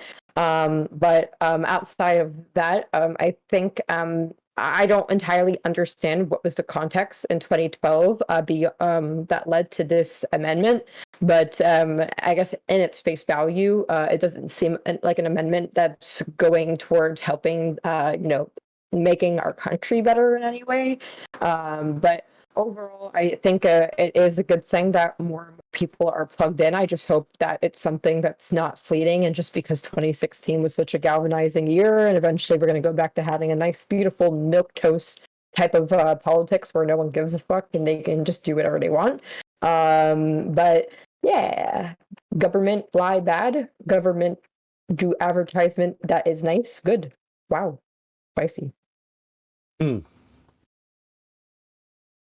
All right, I'm going to trade to Preacher. Yeah, that was a hot take there at the end there, but I think we should all demand transparency from our government, and I think part of the problem is that we've become so normalized to whichever party's in charge, they're going to lie, and we've unfortunately we are in the era where we can have the information at our fingertips and debate them.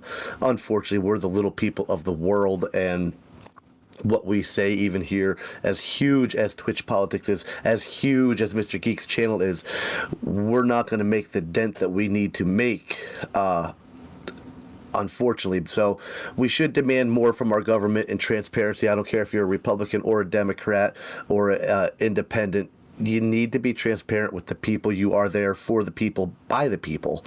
And I do believe, yes, they should be talking about consequences when a politician purposely and intentionally gets up there and lies. Then there should definitely be consequences for that. Unfortunately, I don't see any of that happening, and so I'm glad that I was here and I was able to win this debate. Thank you very much. I'm looking forward to that last subject. True. You truly outpaced everyone on this panel intellectually. I'm going to trade to More Perfect Union. Yeah, so propaganda bad, government propaganda even worse. It may be difficult to arrive at consequences, but something like the failed act of 2005 that John Kerry was an author to, where the government is required to provide truth in the government speech. The stuff that they tell the American people should in fact be true to the extent that they know it to be true, should be immediately corrected, not a bottom of page 6 at the last paragraph or whatever.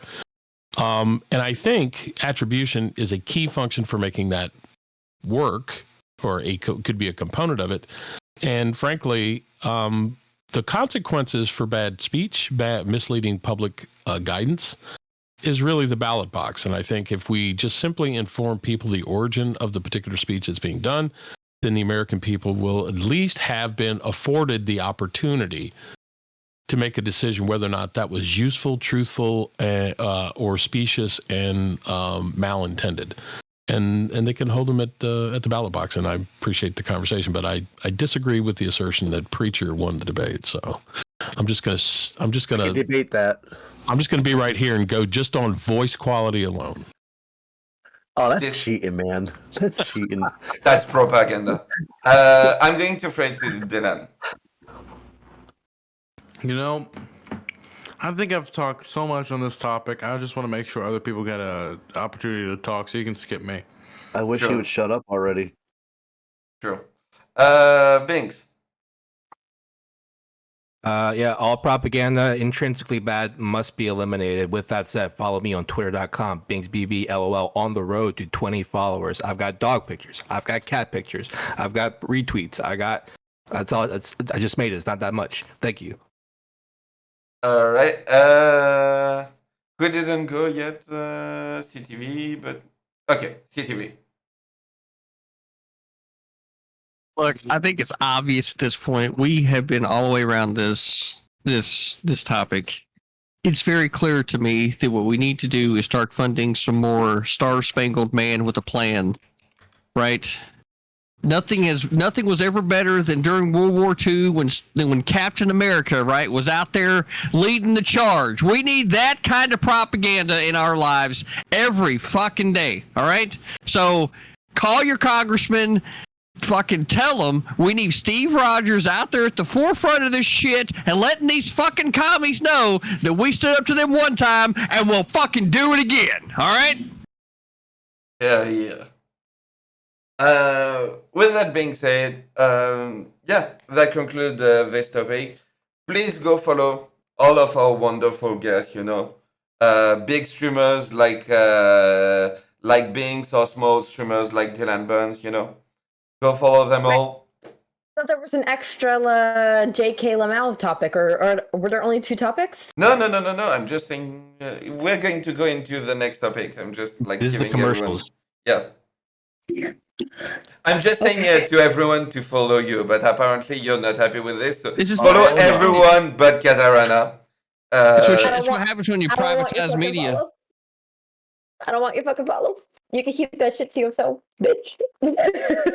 But you can post the link to your channel in my chat and everything. But yeah, go follow our wonderful guest. Again, thank you everyone for being here today. Really appreciate it. Twitch.tv/Danabo. He's the person who's helping me and who's helping Dylan and basically behind the scene, who's doing an amazing work behind the scene, booking panels and stuff like that. So yeah. And with that being said, we're going to jump into the last topic of this show, a really serious topic. So I'm going to ask, I hope you did your research, basically. And all right. How can we do research on a topic we don't know? That's on you. That's a you problem. That's not a me problem. That's a you problem. That's all I have to say. Feels like Gunny Highway. True.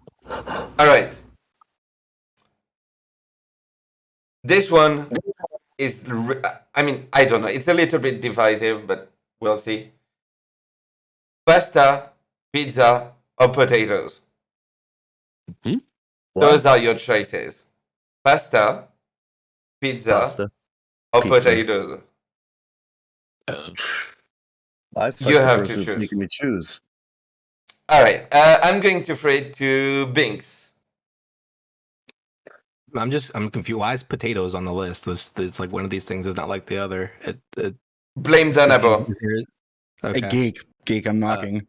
Oh, sorry. Frames is here also. You went 2 Italian and 1 Irish. Wow. As always, we get an expert for the last topic. Sorry. How are you doing, Frames? I'm good. How are you? Doing good. So present yourself, and you know what? You'll do the first intro. Am I in the whereby? What's going on? No. We're not doing whereby. We're on Discord. We're doing everything on Discord. Oh, that makes sense. All right. Yeah. Twitch.tv/Freems. Dana Bear tried to get me on for the propaganda topic, but I only like to talk about the important issues that face people every day, such as pasta, pizza, or potatoes. I know these panels tend to have a lot of like food anarchists on it, so I'll be pushing back mostly against that. I have my notepad out, so I'm taking this very seriously because I don't want anyone to come in with some fruit pizza bullshit. So, Well, I'm glad that you're telling us you got your notebook out because we still can't see that you have your I'm working notebook on out. it. I'm working on it. Oh. All right. Oh, In the okay. meantime, yeah, I'm going to. Do you want to give your take, or do you want me to go back to you later? There he is. All Who are you right. talking to, Goop? You. You. Oh, come back to me later because I want to hear what other people have to say on this. All right. So, Binx, go ahead. After thinking about it, out of those three, I probably eat potatoes the most, but I'm a firm believer that you don't really like potatoes if you just can't eat a regular potato. You're not a true potato lover. So I'll go with pizza. Okay. Gappy. Probably pizza, unless it's cheese pizza, because that's not a real pizza. I'm not going to respond to that. Frames, go ahead. Oh God! So I need some clarifying things here.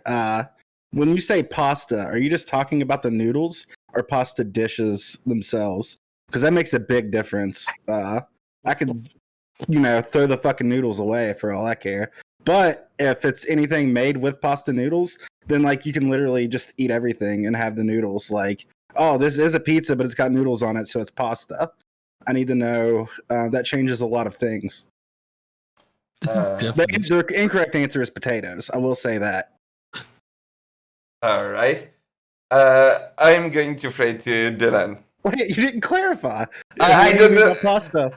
Blame Danabo. I'm asking Danabo right now. So. Hashtag blame Danabo.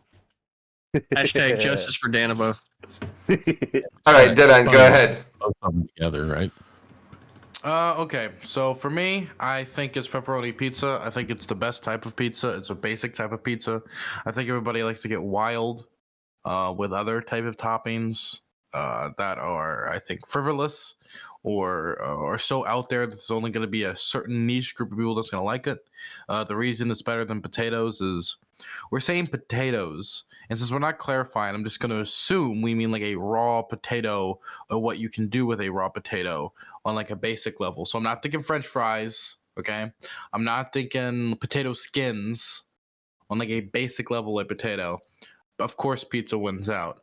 And on the other end, it's pasta. So I'm just going to assume like what, ravioli, which I don't know, man.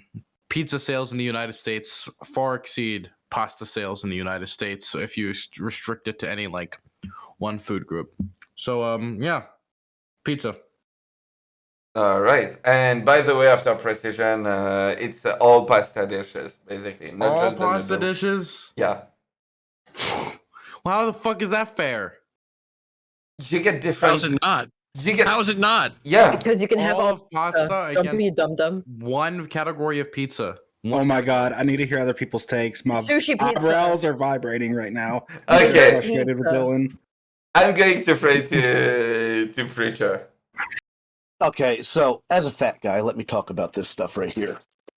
Anybody who follows me knows I do concession work throughout the day. So I can see where a potato, or throughout the summer, I do concession work. One of the stands I do is the potato bin. It is nothing but baked potato with all your favorite toppings. So you can take a potato, plain old potato, and you can top the hell out of it with whatever you want. You can do the same thing with pizza, and you can do that same thing with pasta. So we're going to have to break it down to situations. You know, if I'm at a fair, it's hard for me to walk around with a piece of pizza and not drop it all over my clothes, whereas a baked potato in a boat I could eat. However, you know, you're out for the night with your boys, you're having some beers, you're going to want to sit down and have some pizza. To me, I like the meat lovers pizza because, you know, meat, it makes everything better. Now, when you want to sit down with your family, have a nice little pasta dinner with whatever, you know, depends on what kind of pasta you want to use, what kind of sauce you want to use, or gravy, depends on what you call it, what kind of cheese. But if you have to pick just one, I'm going to have to go with pizza. I mean, that is probably the universal of all. You can put pasta on a pizza, you can put potato on a pizza. So, I mean, I have to go with pizza if I have to pick one, but I don't, I more or less probably just get rid of that person that's making me choose, to be honest with you.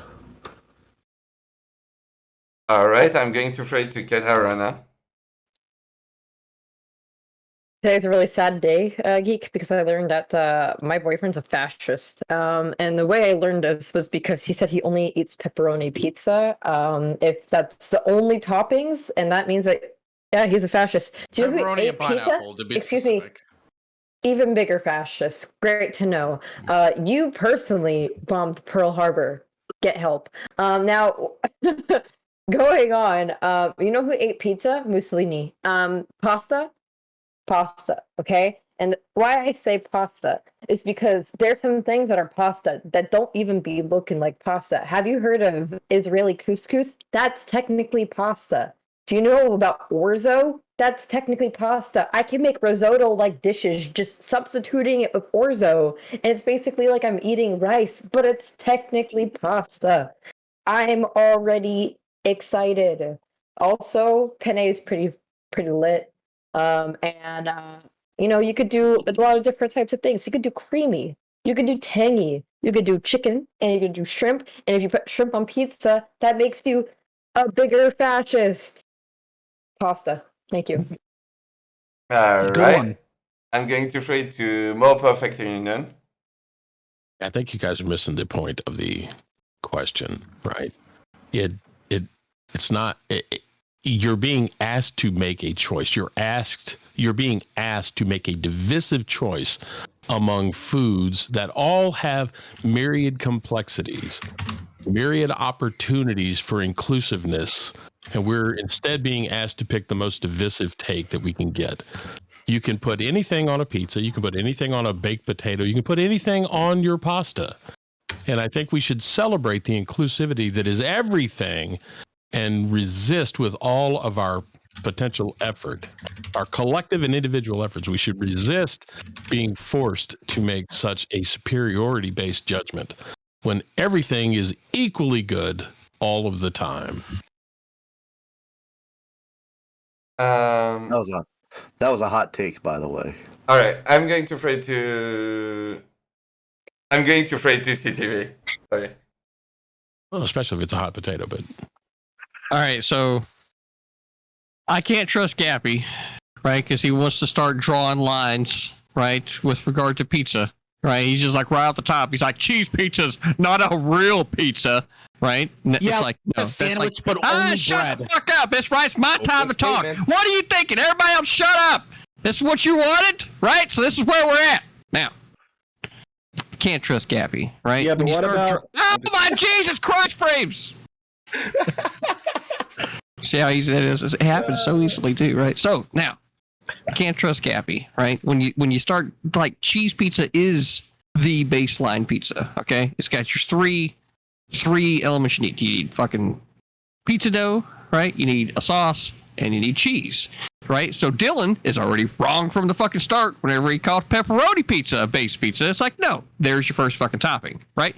So, right? Anybody else's opinion on it, right? Anybody else have one that, you know, no, right? Pizza is the only way to fucking go, right? But you can't trust Gappy and Dylan's opinion on this because they don't fucking, they're drawing weird lines, right? Weird fucking lines.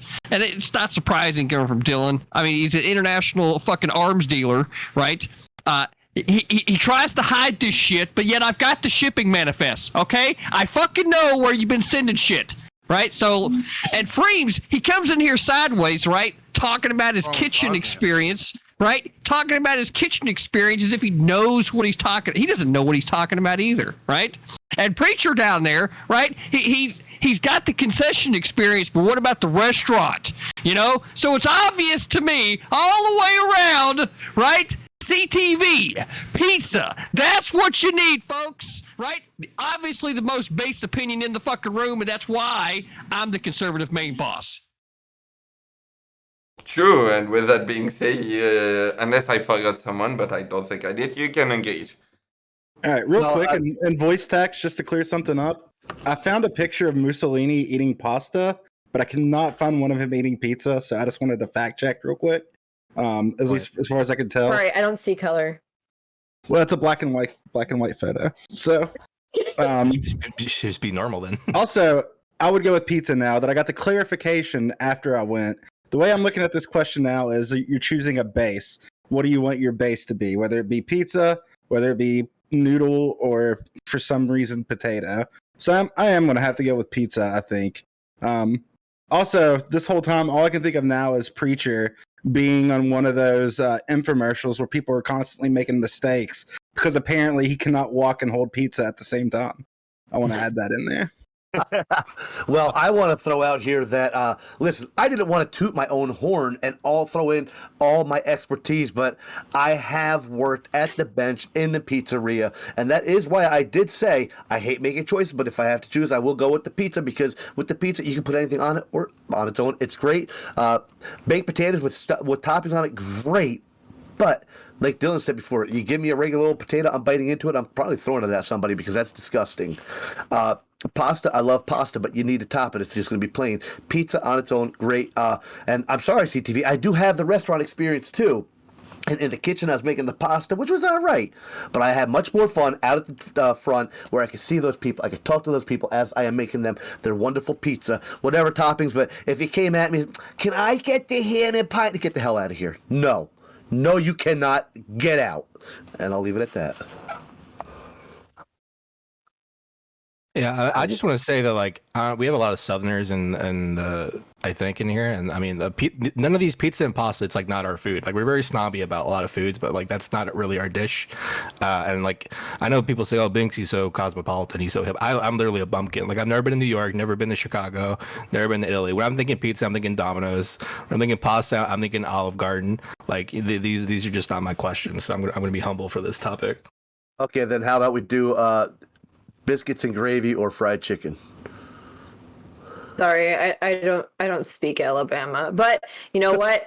Pasta's really cool. And I think that all of you are wrong, because the only way, for some reason, that a bunch of you can eat pizza is in its least pure form. If you can't eat it naked, then you can't eat it at all. That's bullshit. I can bite into a potato, but I'm not voting on it. But I can eat straight pasta. I'll go in the kitchen right now and eat pasta on stream. I'll let it fall onto me, and I'll be happy. I bet you won't. I bet you won't. Well, try me, bitch. I'm doing it now. All right. All right, we'll see you about half an hour after you've had time for the noodles to soak, right? You're not going to go do it right now. You've already failed. You've already failed. I'm eating them raw, okay? Raw. Yeah. You're not even cooking them? Okay, that's evidence of like need of some kind of medical attention. I will say that I have been known to eat spaghetti raw. Like I pull one out as I'm getting the rest into the pot.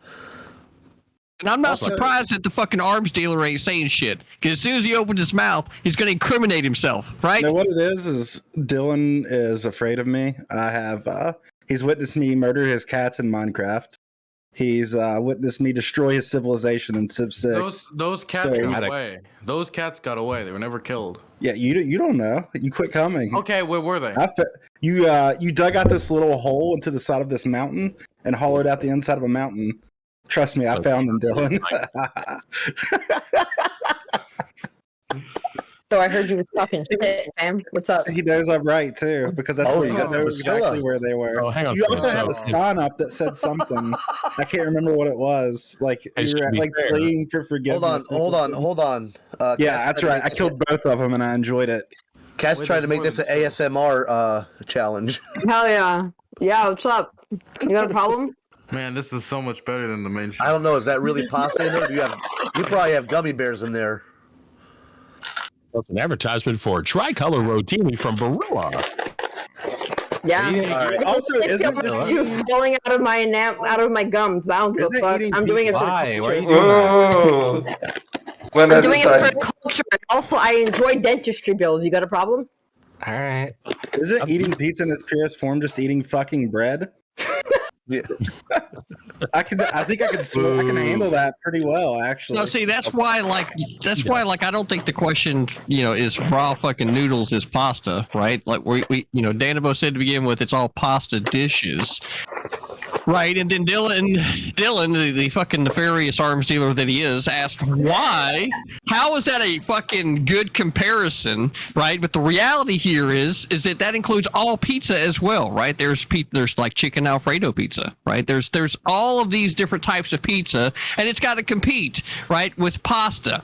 Here's the reality, folks. It's pretty much the same shit if you think about it. Because, like, when you eat your pasta, what do you tend to have? You tend to have garlic bread, right? You tend to have the garlic bread, right? Mm-hmm. Or the fucking, you know what I'm saying, the bread, right? So then, like, where's your equivalent there with pizza? Well, you got the crust, especially if it's stuffed crust, right? Oh, wow. The snail eater at the bottom's confused. Back out of this conversation, Frenchie. Let the Americans It's bullshit. It's all bullshit. I'm sorry, I'm stuck between people saying that like they would eat pasta raw. By the way, that disqualifies you from having food takes. People saying that they would eat like pizza with nothing on it, which is basically bread. Like, I'm sorry, none of you are qualified to talk about food right now. Are you saying that's a bit of a hate crime? Is it because none of us live in Europe? That's kind of weird. Yes. Hold on. First, like, what I would love is for a Frenchman to defend that position.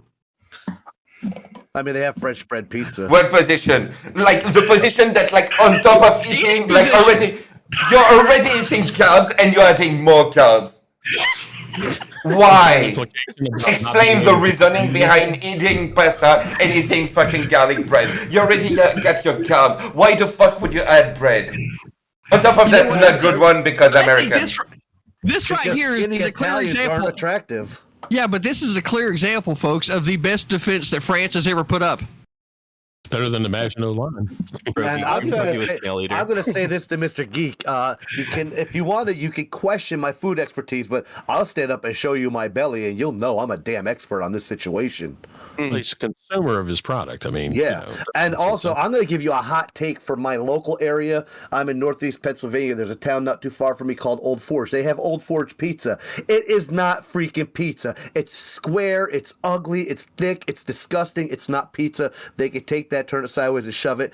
No, I stand by pizza except for Old Forge pizza. If you want Sicilian pizza, now that we could talk about. I love that nice buttery crust on the bottom. Oh man, yeah, Sicilian pizza. I like how Preacher took his time on national Twitch TV to call it a local pizzeria. No, it's the entire town. They swear Old Forge pizza. It's the best you got going in. My pizzeria. Yeah, not just one pizzeria. It's the whole damn town. That's called delusion.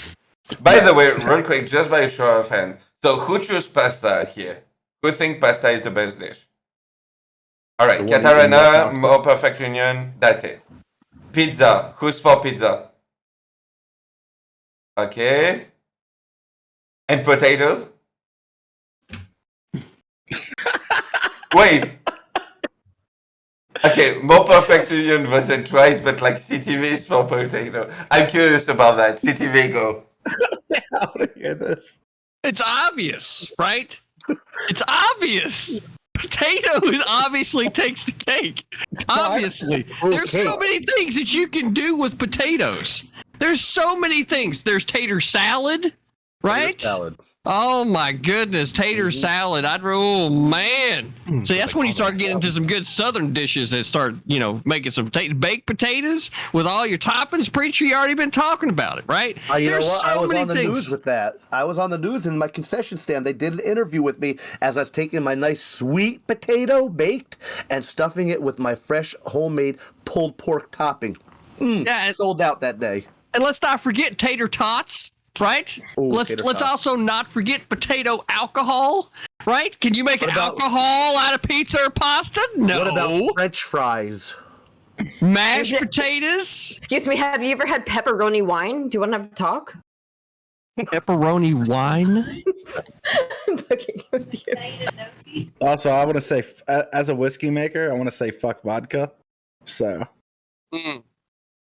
Appalachian Distillery. Yeah, so clearly potatoes take they take it all, right? Taters take it all, right? There's no colloquial term for pizza or pasta, right? It's just pizza or pasta. But potatoes are so fucking cool that you call them taters. You see what I'm saying? Now, see, it is what it is. Potatoes are a staple. Pizza za? You know what? No, never. Pie. You call it a pie? Yeah, no. So like, it's obvious. This goes all the way back to the nickname. Goes all the way back to the Irish, folks. Right? It goes all the way back to the Irish. Right? The potato famine. Everybody remembers it's a history. Like, we know about this. There's no fucking pizza famine that helps save an entire group of people. Right? What's up with conservatives? What's up with conservatives always wanting to bring up the Irish? History, bro. What do you want me to do? Sorry. Somebody who's part Irish, I'm okay with it. I'm part Irish too. I figured the Italians were getting represented on 2 of the fucking topics. At least we could get the Irish represented, right? Yeah, no one's ever. I don't think in the history. Well, maybe you. I don't know. Has been like, I do have this delicious pizza, but goddamn, I'd much rather have potato salad right now. Hell yeah. A tater salad. Ron, It's gross. You got to remember, man, pizza's been so overly commercialized and sold here that like actually having some good tater salad is like so much better than just having another fucking pizza. It's been more commercialized because more people want fucking pizza than potato salad because it's infinitely better. Actually, it's because people are fucking lazy. If I'm incorrect, then you have a great business opportunity right now. Go start a fast food potato salad restaurant and see how I'll tell you why it is. Potato salad, and now obviously there's different tweaks and turns, and obviously one is going to be better than the other. But it's a pretty basic thing that just about anybody can make, whereas pizza, to make a true homemade delicious pizza, that's artistry right there. It takes patience. It takes practice. Also, do you know who makes stuff with potatoes? Russian people make things with potatoes. That's how you know that's a fucked up meal. You can't eat that shit for your rest of your life. If the Russians cook with it, if that's one of their staples, take that shit out your diet right now, homie. Take it you out. literally just say pasta from the box. All right? I'm not taking anything you say. Sorry. It was just my allegiance. I will literally crush my enamel for this fucking box. Okay, That's a little too committed. That's a little too committed. Yeah. Well, I'm just showing you guys like how dedicated I am to this random, really weird cork-shaped thing. Like, I don't want to be responsible for. Yeah, I just don't want to be responsible for your enamel getting crushed, like, because you hold our opinions in such high regard. I would encourage you to lower it just a little bit to prevent you from doing that. Nobody should. I wake up every morning remembering that CTV likes me, and if it wasn't for that, I think I would have game ended by now. So your opinion's pretty high up on there. Well, I appreciate it. Watching you eat that pasta is making me actually cringe. Yeah, same. It hurts to watch you eat it. I'm not even joking. I don't like Please stop eating the pasta. No, please don't do it. Here's another thing. Okay, I'm sorry. I'm going to mute you. There's no way. I cannot listen to this. Okay. For real quick, sorry. I want to address the only civilized people and the only people worth talking to on this panel, aka the people that chose pasta. What is your favorite dish with a pasta basis? Obviously, cats You're is not a a box. nice person. After the box, I think I would go with mushroom risotto.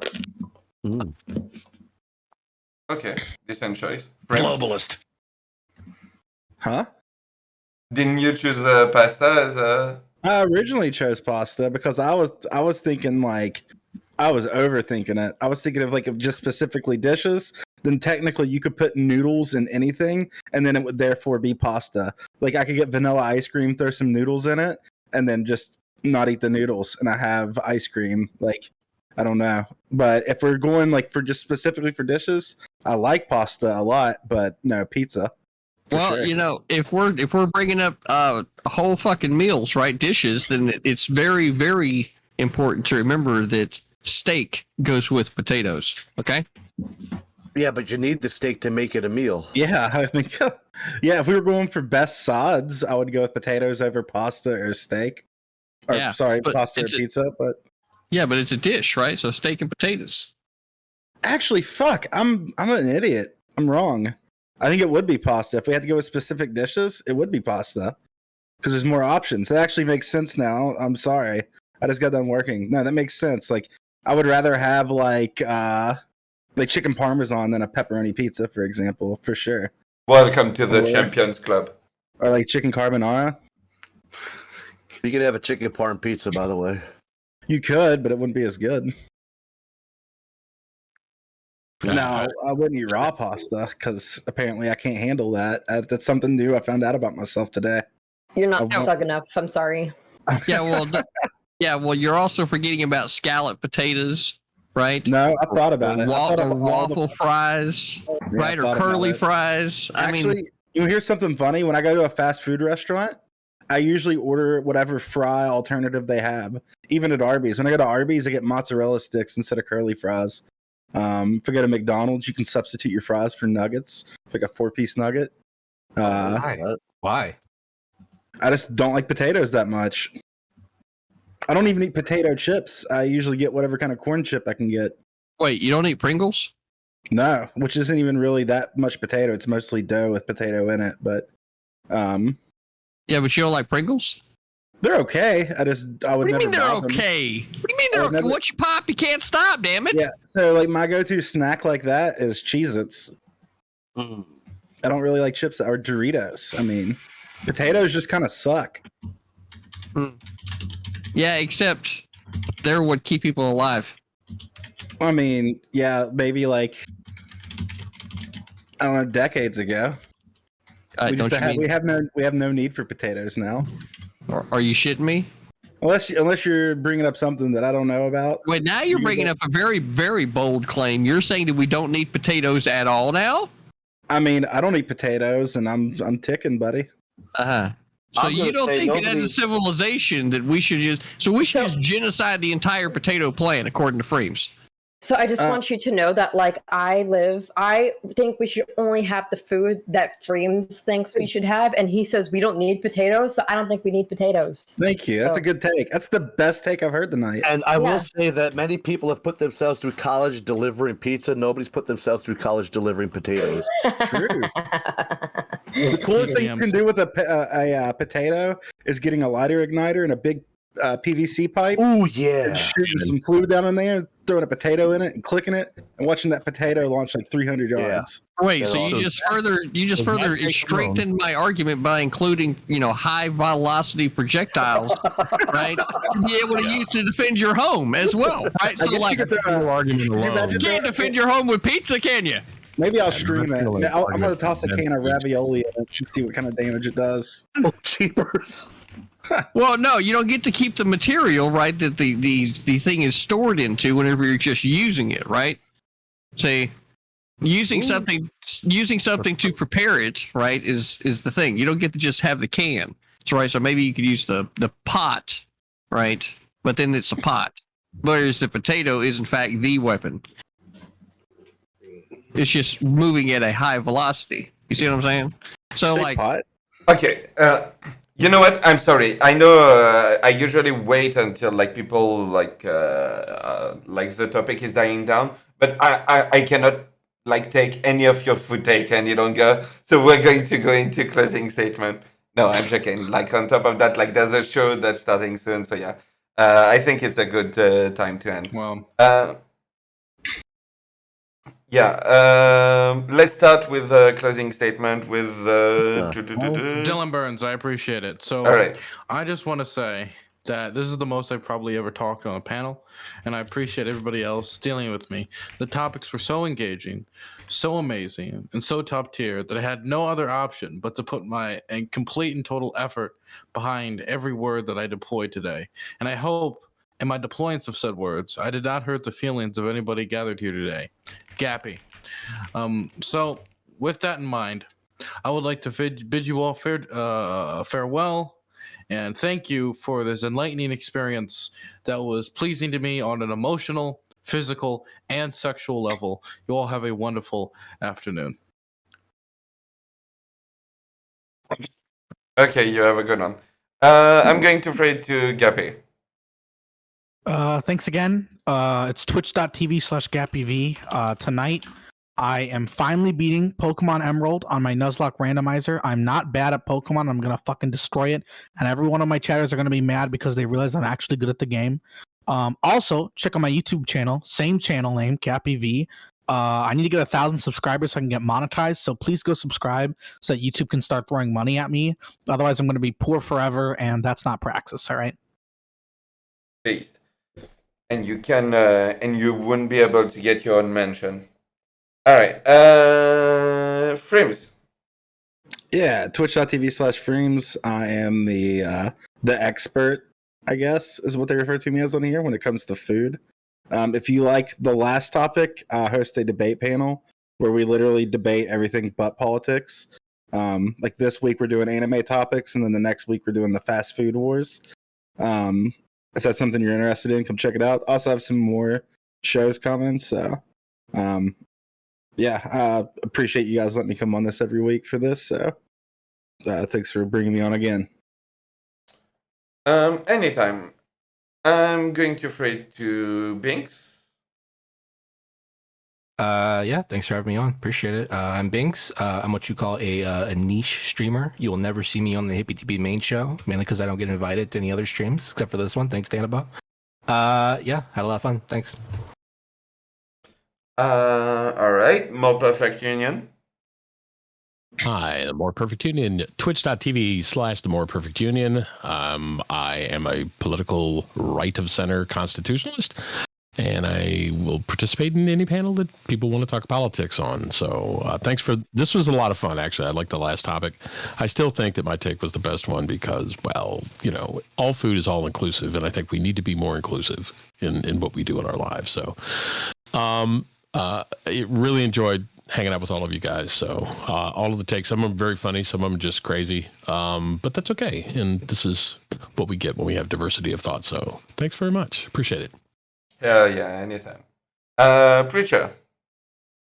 Yep, twitch.tv/preacher570 on Twitch. Twitter is Michael Parenti1. TikTok is Preacher570, I believe. I'm not sure. But thanks for having me on. I greatly appreciate it. I'm going to stick to my original thought that anybody who's making me choose between foods, I'm going to get rid of them before I get rid of the food because I am a foodie. Which, saying that, Freems, if you ever need anybody on your panels to discuss food, I'm always open. And I'm going to be honest with you guys. Even though I said pizza, I just took something that's going to give me the munchies, and I'm probably going to put some raviolis and tater tots together. So that ain't pizza, but hell, I'm not going to care in that moment. All right. I'm going to throw it to CTV. Well, folks, it's potatoes for the win. You got food, booze, and guns. I mean, I don't know what to tell you. That said, twitch.tv/critically thinking veteran. Always happy to be here for the Sunday show, co-hosting it with Mr. Geek. And I'm not surprised that Dylan took off early. You know, he knew that I was getting ready to drop the shipment manifest, you know, that I was alluding to earlier. He was trying to get out of here as quick as he could, right? Just wait though, folks, right? We're gonna be tracking down this story, right, of the nefarious arms dealer and where he's doing his business, and we're gonna get the information needed, right, to be able to prove it to the wrong authorities, right? Just to be able to make something happen. I don't know what is going to happen, but you know what? I should have thought more about this. No, I shouldn't have. Damn it, we're going for his ass, Dylan. You better make sure your I's are dotted and your T's are crossed because we're coming. All right, see ya. All right. Did I forget anyone real quick? Woman? Katarana. Yeah, of course I forgot the woman. It's because I have a vagina. Whatever. Exactly. Typical. Hello, I am DylanBurnsTV chambermaid. I am also the help. His grandma was very freaked out when he called me that the first time she met me. It was a wonderful experience.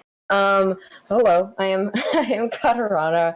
I do, political panels when people let me. I do yelling at Dave Chappelle videos when people don't let me. And I do physics streams when I'm happy. Woohoo! So yeah, if you like me, or if you don't like me, if you want to just come into my comments and get banned, I invite you to come do that. Otherwise, you can find me on all the things with the Katarana, and if you can't spell that, then you can't come to my channel. Okay, thanks. All right. Yeah.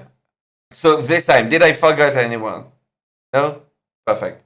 Thank you everyone for being here. I really appreciate it. I had a blast hosting this show. I'm going to say goodbye to my chat and probably raid. Is he still live? Yeah, he is. And probably raid Dr. Him, where you will find DylanBurnsTV since he is doing a panel right now. And yeah, take care, people. And yeah, thank you for being here. Peace. See you, everybody. Thanks for having us.